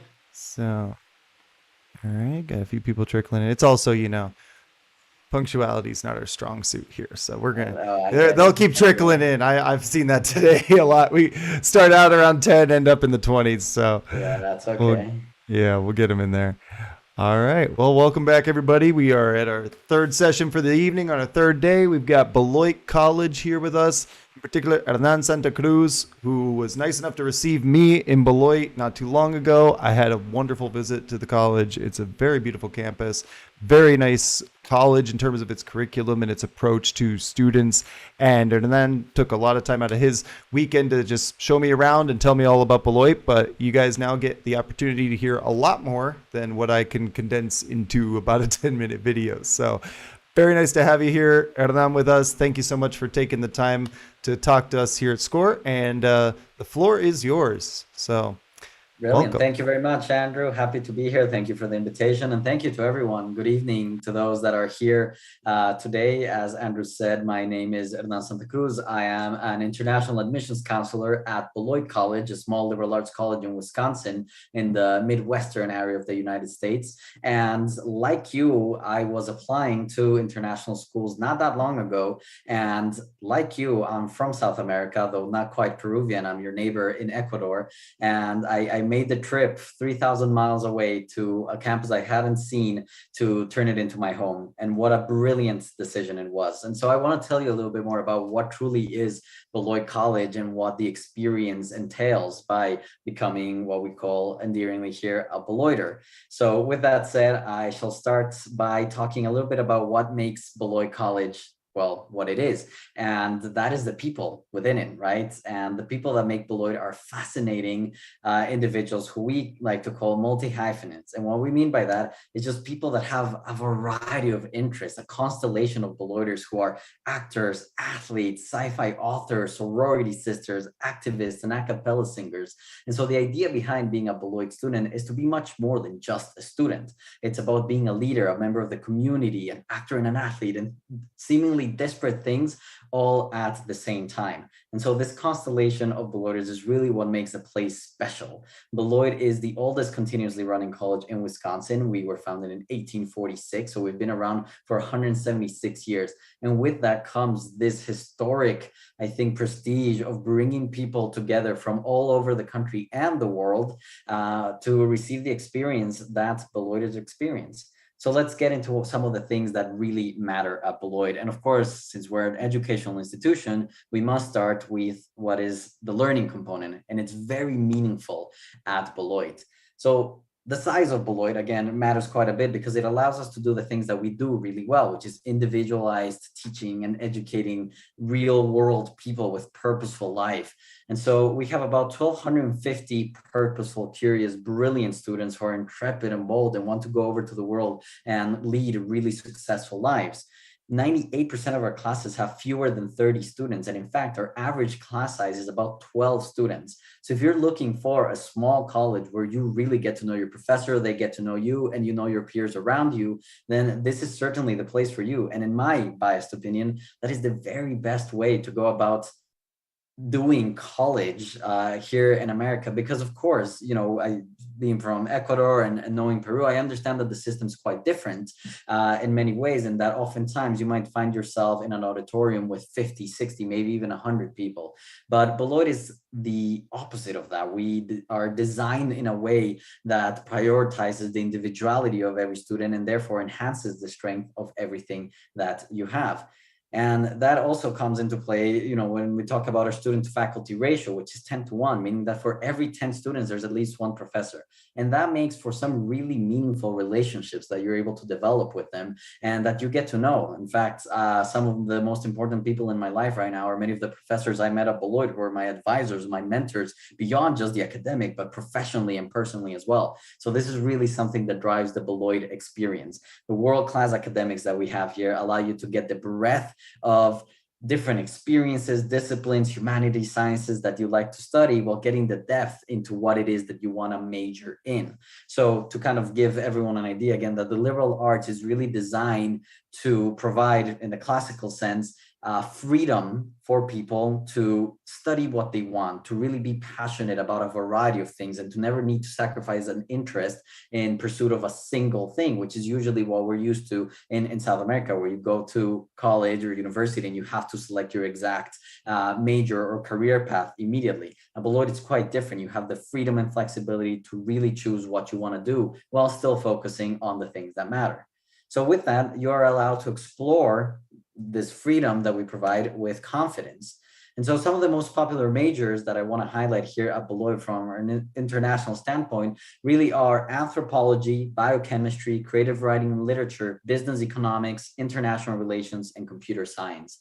And there's a variety of reasons why those are the most popular ones amongst international students. Anthropology, for instance, which is perhaps not the first choice for many, many students, but is a spectacular opportunity here at Beloit, given our Museum of Anthropology, of which I will talk about a bit later. And then even though we're a liberal arts college, we're actually a liberal arts and sciences college. So if you want to do something like biochemistry or physics, or a 3-2 engineering program where you spend 3 years at Beloit, 3 years here at Beloit, and 2 at a partner institution, then you can do that as well. We have a renowned international relations program and an ever-growing computer science program, which is great. And then, of course, the ever-popular business and business economics, which is what I majored in here at Beloit, because it just allows you to open so many more doors in the future than many other programs. So that's some of the most popular ones. But the reason why it's important to highlight just a few of the 40 plus majors that we have here on campus is because it's not just about learning, it's about applying what you're learning into the real world. And Beloit does that through what's called a liberal arts in practice requirement, where every single student at Beloit is required to either graduate with an internship, a special project, or a research opportunity that you've performed throughout your 4 years here. And of course, we'll help you achieve that. But that's part of how we really put what you're learning into practice, the liberal arts into practice. We also happen to have a spectacular study abroad program, which over the last 2 years has been a little diminished naturally due to the global pandemic. But before that, nearly half of our students were studying abroad. We have over 100 different destinations in 60 different countries. So take your pick. If you want to study New Zealand, if you want to study in Jordan, if you want to study in Germany, you absolutely can. And I highly recommend it as someone who did it myself through Beloit's program, that studying abroad is one of the most character forming and amazing experiences one can get. And of course, coming from Peru, if you were to come to Beloit, you're already studying abroad, but why stop there? Don't limit yourself and make the extra jump, because it's really going to be a transformational experience. Now, I've mentioned research earlier. That is something that you absolutely can do here at Beloit on a very personal and individualized level. There's sometimes a misconception that perhaps, large research universities, precisely because of their name, are better at research. But I'd argue that because of Beloit's individuality to each student, you're really able to devote yourself to a single project with a professor one-on-one in ways that you may not be able to in larger universities or institutions. So you absolutely can do that here. And then one of the last things I really want to highlight here at Beloit is our Center for Entrepreneurship. We have this idea at Beloit of entrepreneurship and self-employment that permeates every single discipline and area, because at the end of the day, we don't just want people that are good at following orders or anything like that. Quite the opposite. We want leaders. We want people to invent the next big thing. And so our Center for Entrepreneurship is designed to enhance whatever passion, whatever interest you have, and teach you the ways of how to turn that into a successful business and a successful entrepreneurial endeavor that you can continue on for the rest of your life. So that's quite exciting as well. Now, something that matters at Beloit quite a bit as well, due to the proximity that we have as students here to professors, is our advanced mentoring. And Beloit actually has an advanced mentoring program very specifically designed, that is just the latest iteration of a program that we've had for many, many, many years, and is now at its purest, I would say, distillation for what advanced mentoring really is, which, as it says right there, it's at its core guidance for college and for life. As I mentioned earlier, the mentorship that you receive at Beloit is not just subject to the academic, but really to the personal and professional in really remarkable and thoughtful, amazing ways. So let's talk a little bit about that advanced mentoring program. It is designed to provide the most personalized and purposeful guidance that we have ever given to students at Beloit in our 176-year history. Now, what it does is actually we connect you to your academic advisor within 72 hours of you depositing or enrolling at Beloit College. And that's a pretty spectacular thing, meaning that, as you're still figuring out stuff or still finishing high school, even if you're on an American semester program, you're already connected to a professor here at Beloit, which will connect with you and guide you through the process and zoom in with you, give you a few phone calls, help you register for classes over the summer, and do all the things that prepare you to be successful while at Beloit. And this advanced mentoring program, which lasts very intensely for the first year, and then on the second year of your time at Beloit here as well, is comprised of three components. One AMP classes, which you take every 2 weeks with an AMP cohort, a small group of students where, again, you get to know each other and people who might have vastly different experiences and interests than you, but you come together to learn the basics of adulthood and college in many ways. Then AMP connections every week, where you get to connect to an office on campus to know how to make the best use of it. For instance, our writing center to support writing for students who maybe writing isn't their strongest suit, and who's it's a very important factor here that we teach at Beloit, and that is imperative to what we do as a college as part of our learning outcomes, that we want students to be very effective communicators. And then AMP intro, so special introductory classes where, again, like maybe an introductory psychology and an introductory philosophy class with a theme that allows you to explore things beyond just what you want to study specifically. So again, a very, very well structured, fantastic program that starts within 3 days of you choosing to become a Beloiter. Now, the second part of it is of our advanced mentoring program is our career channels program, which is kind of a relevant and real world application of what it is that we are studying here while you're student. And so Beloit graduates very much are confident and focused and extraordinarily employable. And, I mentioned this not to overwhelm you, because many of you will be watching this and just figuring out what you want to do in college, let alone what you want to do after it. But it's very important that you know that if you're going to invest in an education in the United States at a private institution like Beloit, that you're going to get your money's worth, and you absolutely will at Beloit. And one of the ways in which we do that is through our career channels, which equip students to gain kind of experience through co-curricular and experiential opportunities outside of class. And so we have a list there of all 8 of our channels right now. But just to give you an example, for instance, with the business and entrepreneurship channel, you will be able to connect with some of the brilliant alumni that we have here at Beloit who have gone on to be really successful business people. You can connect even with Nobel laureates in economics that we invite for a specific program within the economics department.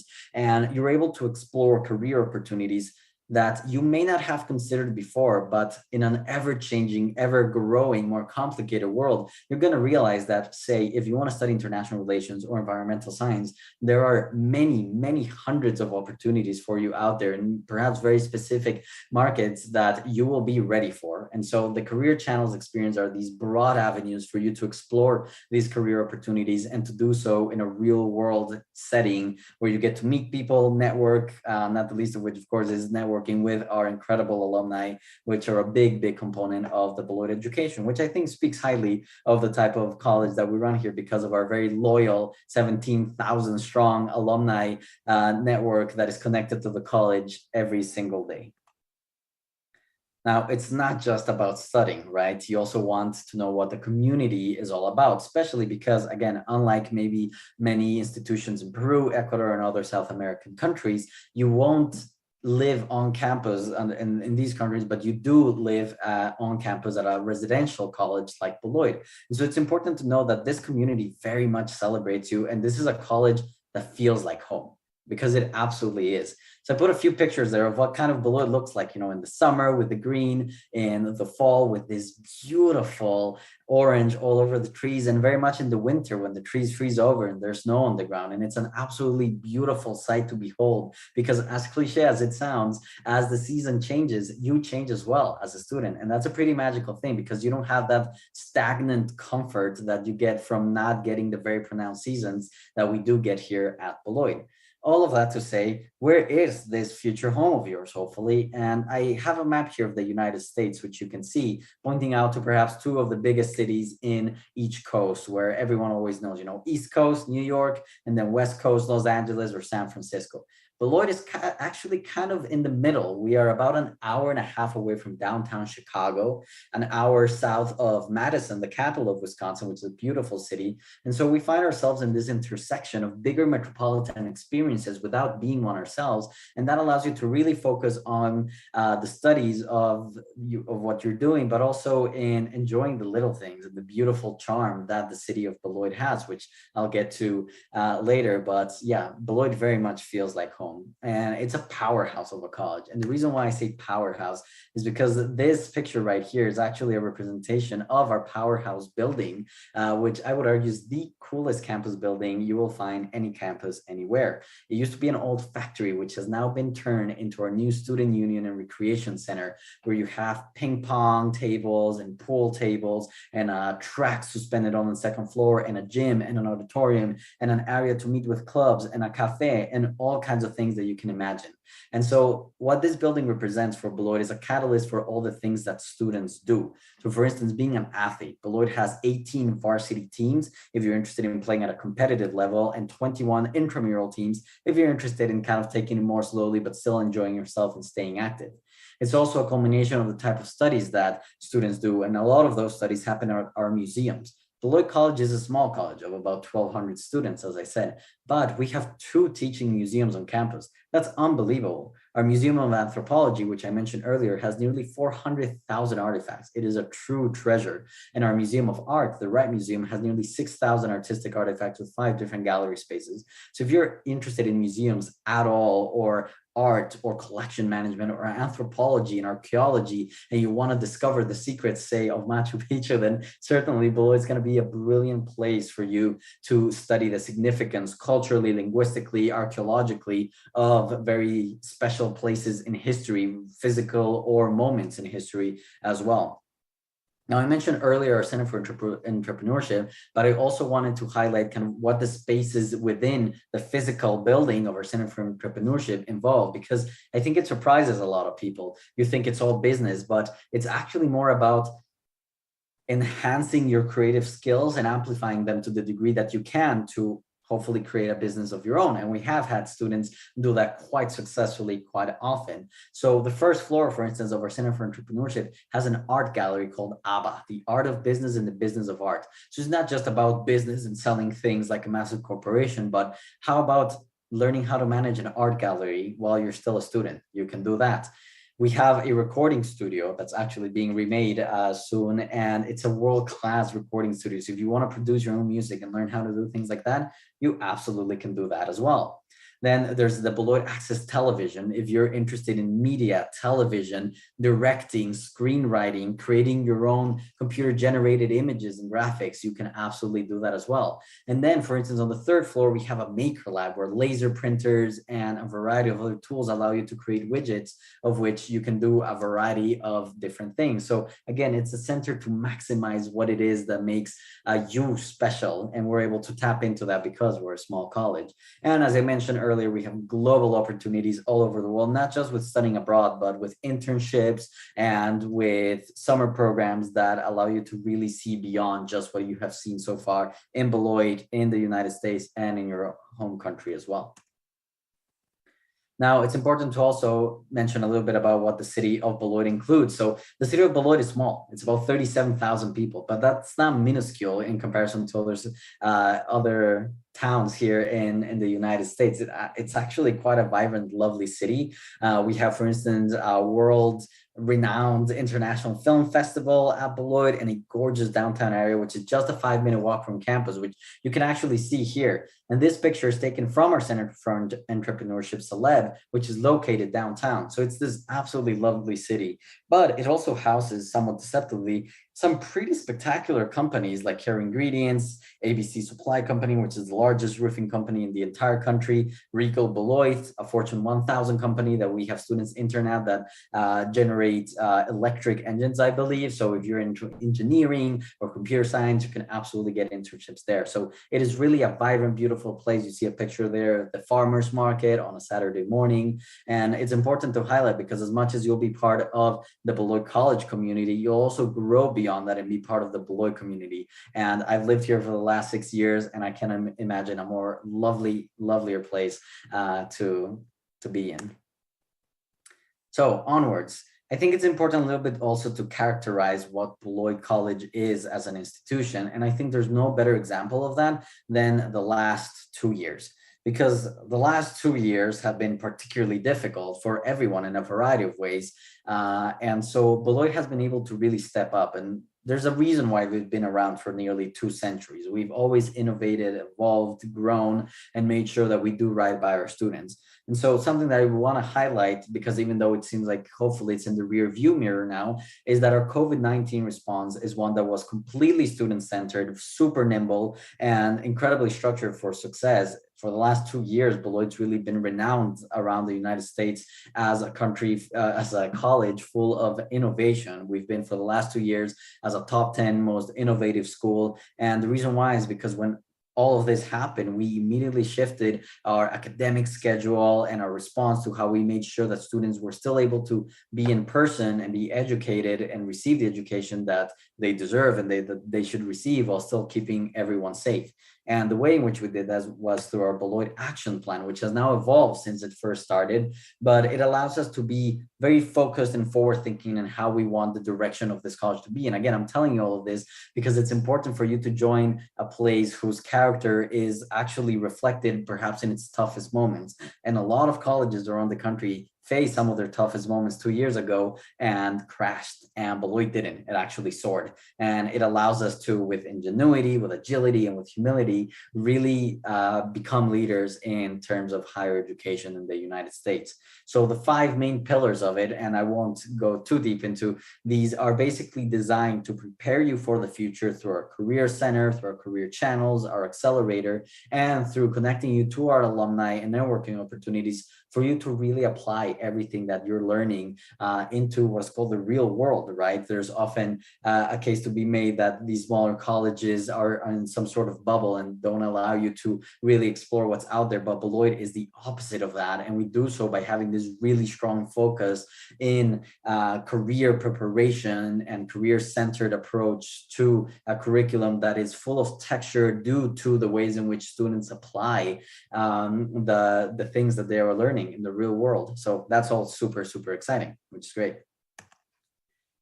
But I think what most of you wonder about, and rightly so, is, well, how do I get to Beloit? Hopefully everything I've said is something very exciting to you all. And so you want to know what the future holds. And the future awaits at Beloit through a few simple things. So our application process for international students and requirements are quick, easy, and free.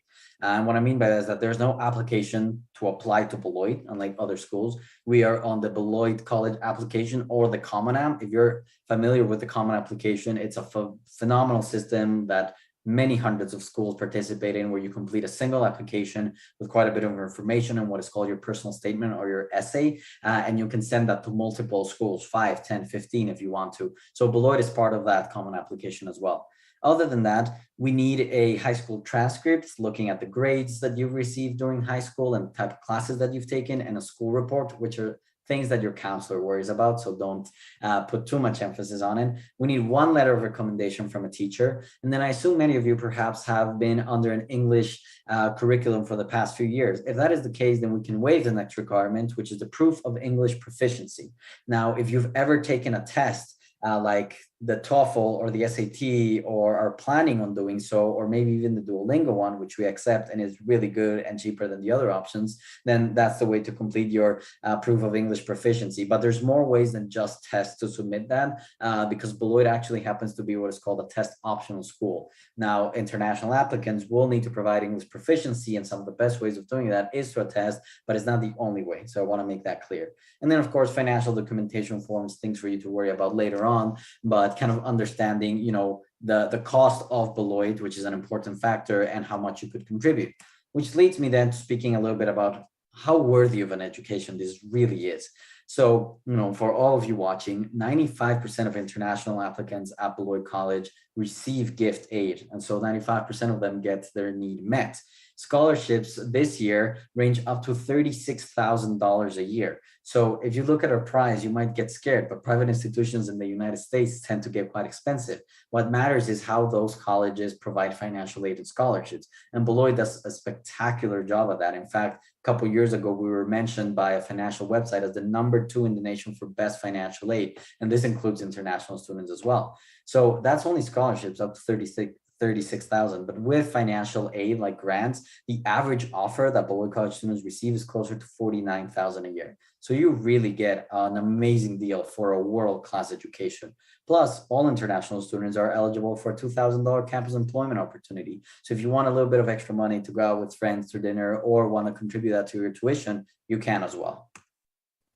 Now, why is it all worth it? Because you will graduate with confidence.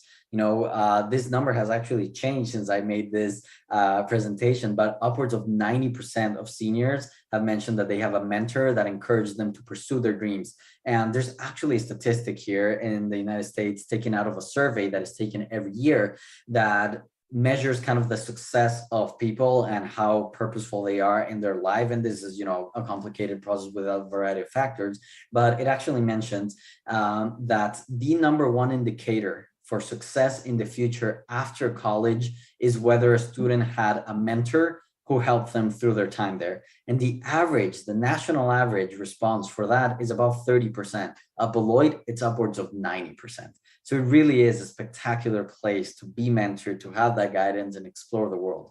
Within 6 months of graduating, about 94% of our students are employed or in graduate school. In fact, a fifth of those 94% are in graduate school within 6 months of graduating from Beloit. And within a 10-year period, more than 60% of our students earn a higher degree, like a master's or a PhD. So we really get you ready for the world or for more education in phenomenal ways. Now, if you need to contact me, I absolutely adore my job. I am a Beloit alum myself. I went to Beloit. I graduated from Beloit 2 years ago. I went through 4 years of the greatest, most life-changing, challenging, spectacular experience of my life. And I'm from Ecuador, so kind of similar in many ways to many of you watching this today. But this is me. So please write down my email, take a picture of this. You can text me. That texting number is a WhatsApp number if you use WhatsApp. And if you go to the actual website and admissions, beloit.edu/admissions, contact us. You can click on the link to schedule an appointment with me. I do it individually with every single student that requests it. And that's how we make the magic happen. And with that, I think I will open it up for questions, as I've been speaking for about 30 minutes and I don't want to bore anyone to death. Yeah. So please, if you feel comfortable, unmute yourself, ask a question. If you want to ask it in Spanish, I speak Spanish. We can talk in Spanish as well. And otherwise, I will stop sharing so that you actually see a face, and that if you want to write anything on the chat or ask anything at all, then by all means, now is the time to do so. I was going to say the same thing. Feel free to use Spanish here if you want, guys. It's all good. So I know some people are a little nervous about their English in questions sometimes. Yes. Español está bien. I wanted to know a little bit more about the clubs, about the campus life. You said it changed your life. I mean, what it is that is special about those extracurriculars, that community, that you think was the perfect fit for you? Absolutely. That's a great question, Annie. Thank you. So I didn't touch too much upon this, but Beloit is very much a campus that is essentially run by students in many ways. And I mean that in the best sense of the world, because we have about 60 student-run clubs and organizations. So you can really take your pick out of many, many clubs, and you can belong to 3, 4, half a dozen of them if you'd like to. And one of the reasons why it's life-changing and encouraging to be a member of the Beloit community and living here is because you will likely be involved in a variety of things. And we strongly believe that the things that you learn outside of your class through these extracurriculars are just as important, if not more so, than the things that you're doing inside of class. For instance, I had a position on campus called a resident assistant, in which I was a community leader for a floor or a couple of floors in a building.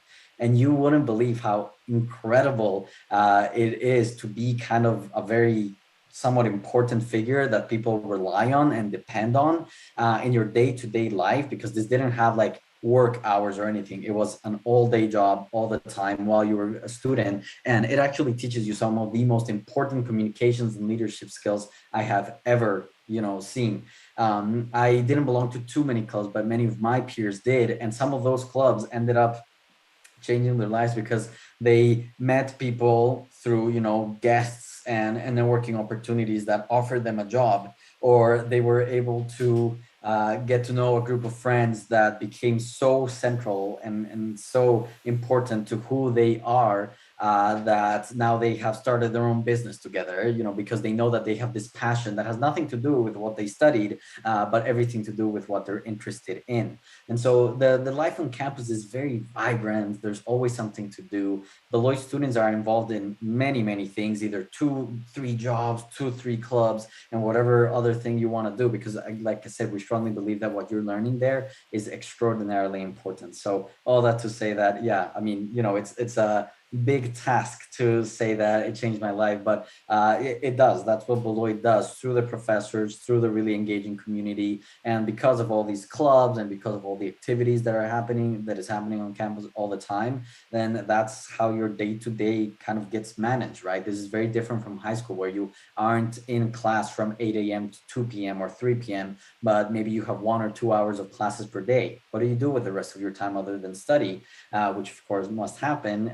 You devote yourself to these other interests and to these other pursuits that essentially shape you into who you will be for the rest of your life. That's what college is for in many ways, right? It's this changing, growing, independence, kind of enhancing experience where you get to essentially build a foundation to who you're going to be for the rest of your life. And I think there's no better place to do it than a place where you're surrounded by these incredible individuals, very active clubs, and very vibrant expression of who everyone is.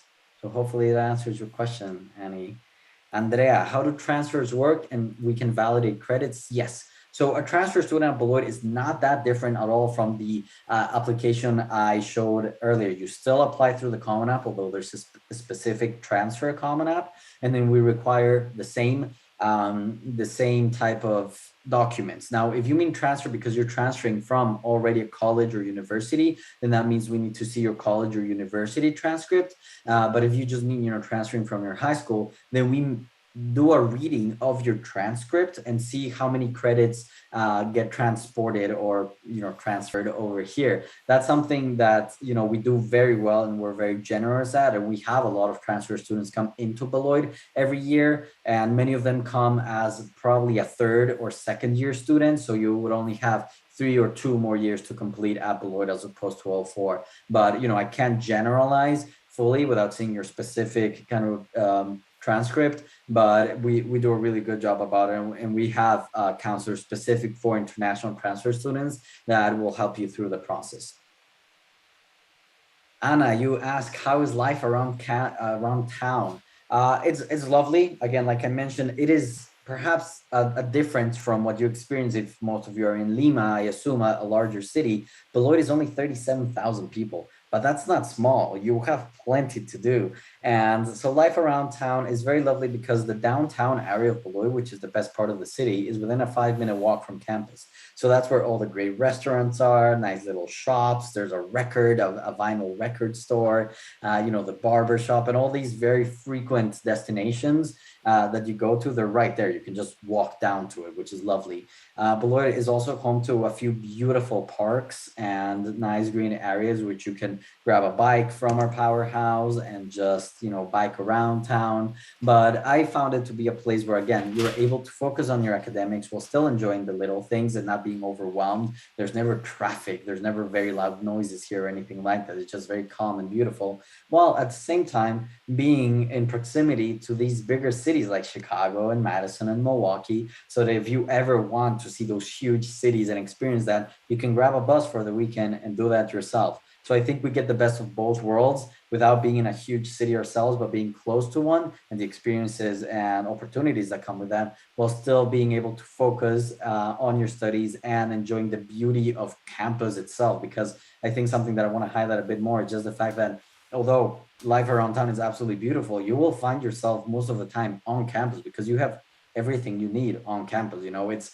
kind of a weird way to describe it, but colleges and universities in the United States are very much like an all-inclusive resort where you have the gym, you have the pool, you have all the food, you have all the entertainment that you need right there. So even though, going out to town is a beautiful and amazing area without a doubt, you'll find yourself most of the time just strolling through campus, and that's a great thing as well. Hopefully that answered the question. I want to add to that a little bit because since I got to go there and see it a little, one of the things I think that is nice about the small town experience, and again, it's not a tiny town, but it is smaller. You don't have all the chain places that you like. There's no Chiles and TGI Fridays downtown. It's small local businesses, so you're actually interacting with people in the community. Before I left town, I stopped at a couple of restaurants and also grabbed a beer before I left. But I was talking to the owners of those establishments. Yeah, I'm talking to the actual people of Beloit, eating their food, getting to know them, and they're interested in me. I'm walking around with the camera equipment, so immediately I'm they're curious, they have questions, and I just think that's something that you don't see. If you walk into some big chain restaurant in a big city, there's no personal connection there whatsoever. When you walk into a Beloit business, you're almost like walking into someone's house, almost, and so you really do feel a different sense of connection with the people in the town, with the people around you, that you won't get necessarily in a larger environment. Yeah, thank you for mentioning that, Andrew, because it brings me to a point which I always like to make, especially, for students who aren't from around here, is that Midwesterners, and specifically people in Wisconsin, have been the nicest people I have ever met. So if you're ever worried about kind of like blending in or, being a foreigner, you won't be. You will be utterly celebrated and welcomed. And despite our colder weathers throughout most of the year, people here are extraordinarily warm, welcoming, open, and relational in all the best ways. And so, like Andrew said, you get to meet people, and you never know, some of these people end up changing your lives in significant ways. So yeah, it's a really great place to live. Yeah. They literally told me when I explained what I was doing and making videos and appealing to international audiences, they were literally telling me, please bring more. We want more people from more places here. So it's interesting to think about that there's this community here that actually welcomes and really wants more diversity in the town and in the area. Absolutely. And, something to mention regarding diversity too, is just the fact that Beloit College actually is the most diverse college in the state per capita, and we have over 40 countries represented on campus. Nearly 20% of our students are international. So it's not like you're going to be one of two international students, you're going to be one of a couple hundred. And that's a really exciting thing because you get to meet people from all over. Some of my best friends ended up being from Canada, Japan, and Australia. Right? Nothing that I intended to happen, but it just happened. And that makes for a really exciting experience. Annie, I think you were unmuting yourself to ask a question. Sorry. I was just about to ask, how was it to be an international student in Beloit, such a Midwestern city? I mean, Wisconsin is really wide. Yeah, really Midwestern. It is. How was it like to be Latin there?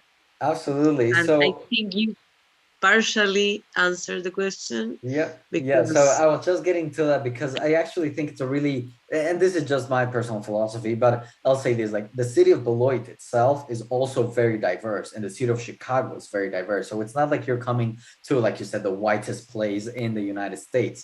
Now, what I will say is that within the college itself, there is a very small Latin population. And I mean Latin here in South America specifically, because Latinos, there's plenty of, Mexican American students and Hispanic and Spanish speaking students, but South American specifically, it's very small. But that never made me feel small or insignificant. Quite the opposite. Beloit does this thing where they celebrate who you are and enhance your identity as a Peruvian or as an Ecuadorian, and they make you feel extraordinarily welcome. And so, although I was just one of a couple of Ecuadorians, I think, in my year, being an international student here at Beloit is just a really, really, I think, welcoming experience that starts from the moment you set foot in, because international students actually come to campus before any other domestic American students.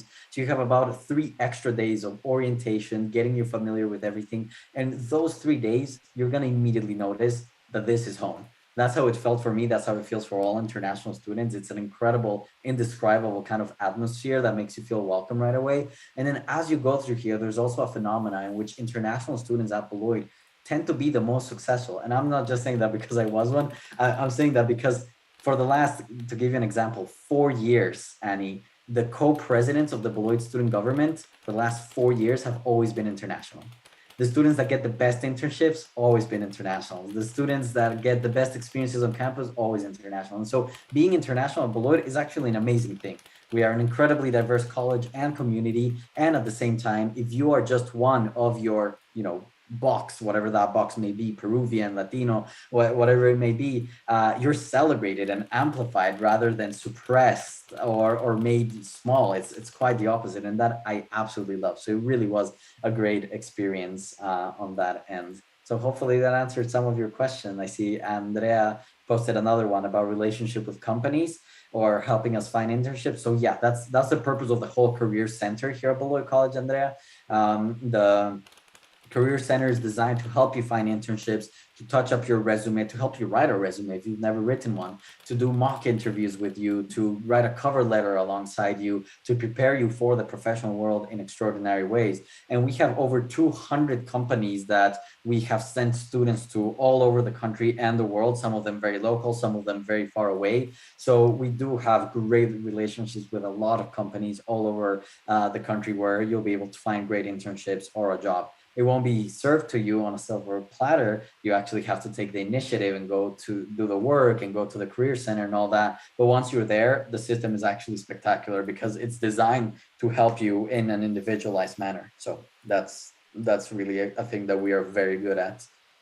Another quick one, Anna, how do you manage the internships for foreigners with the visa restrictions? So it's actually not that hard, and it's just a matter of choices. And what I mean by that is that international students are able to do internships here, especially throughout the summer in an easy way. The only thing you're doing is that in doing so, in selecting to do perhaps 2 or 3 even internships over the summer, you're sacrificing a little bit of the time that you have after graduating. So it's a bit technical, and I don't want to get too much into it, but after graduating from the United States as an international student, you get what is called an OPT year.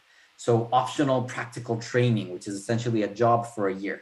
Now, if you're a natural science student, like a physics, engineering, biochemistry, you actually get what's called right now an STEM extension of 2 more years.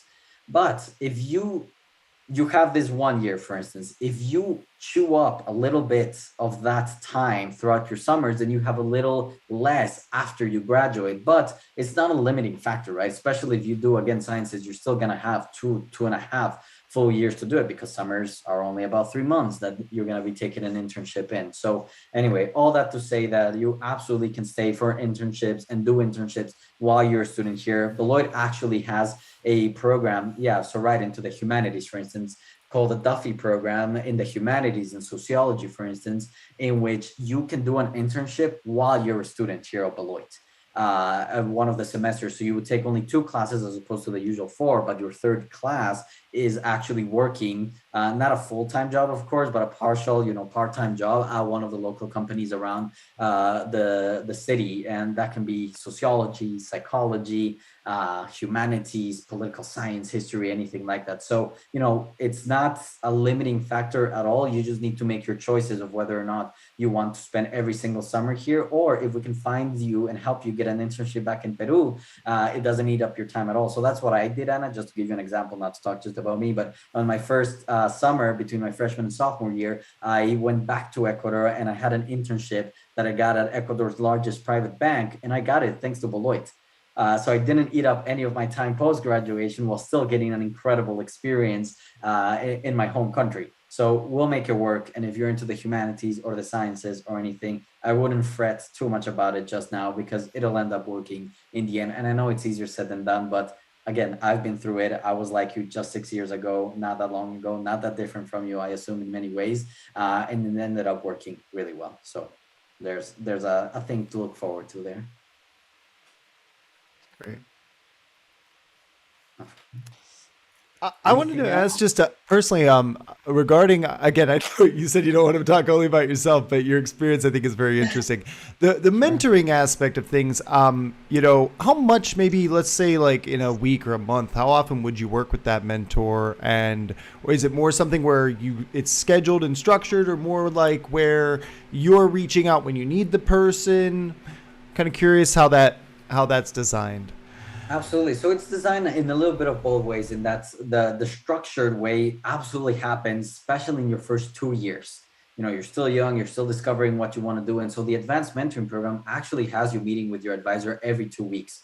You can't skip on those. You have to meet with your advisor every 2 weeks. So that's extraordinarily structured. Now, once you declare your major, which usually happens at the end of your second year, your sophomore year, then you choose your own academic advisor within the field that you're studying. And with that comes the responsibility and also freedom of maybe not seeing them unless it's for class registration, which you at least have to see them twice a semester for that, or you can see them every week. So in my experience, I actually, now that I'm a little bit out of college already, I wish I had made even more use of my academic advisor, especially in those first couple of years. But certainly by my third and fourth year, I was visiting my professor group here, every other week, asking her about job opportunities. What should I do this summer? Internships. How can I connect with this alumni who I heard is running a company that I'm really interested in? And so although that is a little less structured, by the time you reach that point, you yourself as an individual are structured enough to make the move and approach your mentor. And it doesn't need to be just your academic advisor. There's mentors everywhere at Beloit. There's mentors in whoever's your boss on your job on campus, another professor who may not be your direct academic advisor. And so you really get to experience the best of all things mentorship. But it's very structured at the beginning and less so at the end. But at the end, you are in need of such a structure because of your future that we make it work in really amazing ways. And like I mentioned, not only academically, but professionally. I mean, the fact that you get to know professors to the extent that you do here at Beloit, and the fact that these people are brilliant people in their field who have devoted themselves to this one discipline and to this one industry for so long, allow you to make some pretty important and impressive connections. And whenever opportunities come through there or through their desk, professors say, look, this just came up. I think you'd be a perfect fit for it. And that just happens because the professors know you and they know what's best for you and they want to support you and they're your biggest cheerleader. So certainly something that we're very good at. But also, just on a more personal level, my academic advisor, I had her over for dinner a couple of weeks ago with her husband and her kids. And I was there for dinner a couple of months ago when I needed to take out my United States driver's license. She took me to the DMV. It's these small stories that really make Beloit mentorship what it is. And why I have no doubt that, if any of you end up at Beloit, you're going to receive that equally amazing mentorship experience. That's awesome. Yeah. That gives a good picture of it, I think, because I feel like sometimes there's some that just sort of structure it too much and almost make it like an obligation, whereas it seems like there's a nice balance of, scheduled things and then the freedom for you to approach as you need. So that's great. That's what we tried to do. Anything else? Yeah. Any other questions here before we call it a night? Yeah, it's getting late for where you are. I don't want to keep you too long and end up hating Beloit because I made you so tired.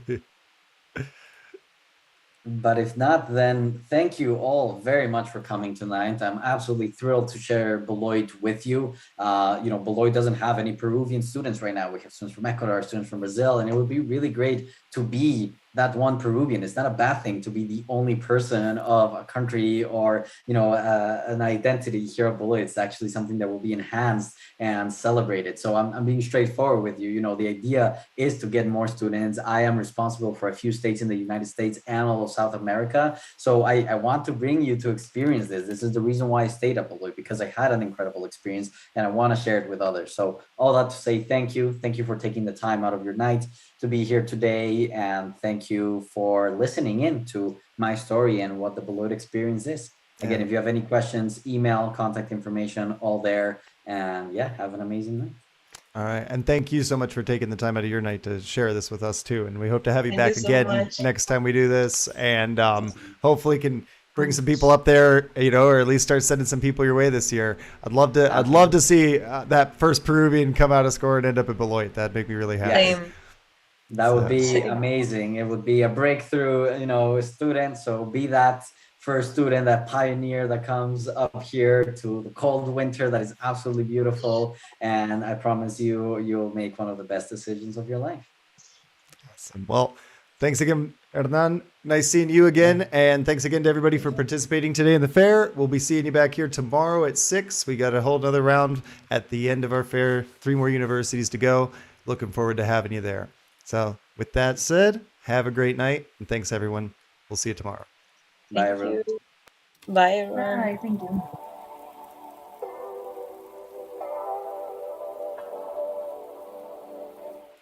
That concludes the fair for this evening, my people. Thank you so much for attending and for being on the stream. If you guys are watching this retrospectively, I hope you enjoyed the information you saw there. You guys can always check out any of these universities by going to their websites, or you can always hit us up if you have any questions about how to apply.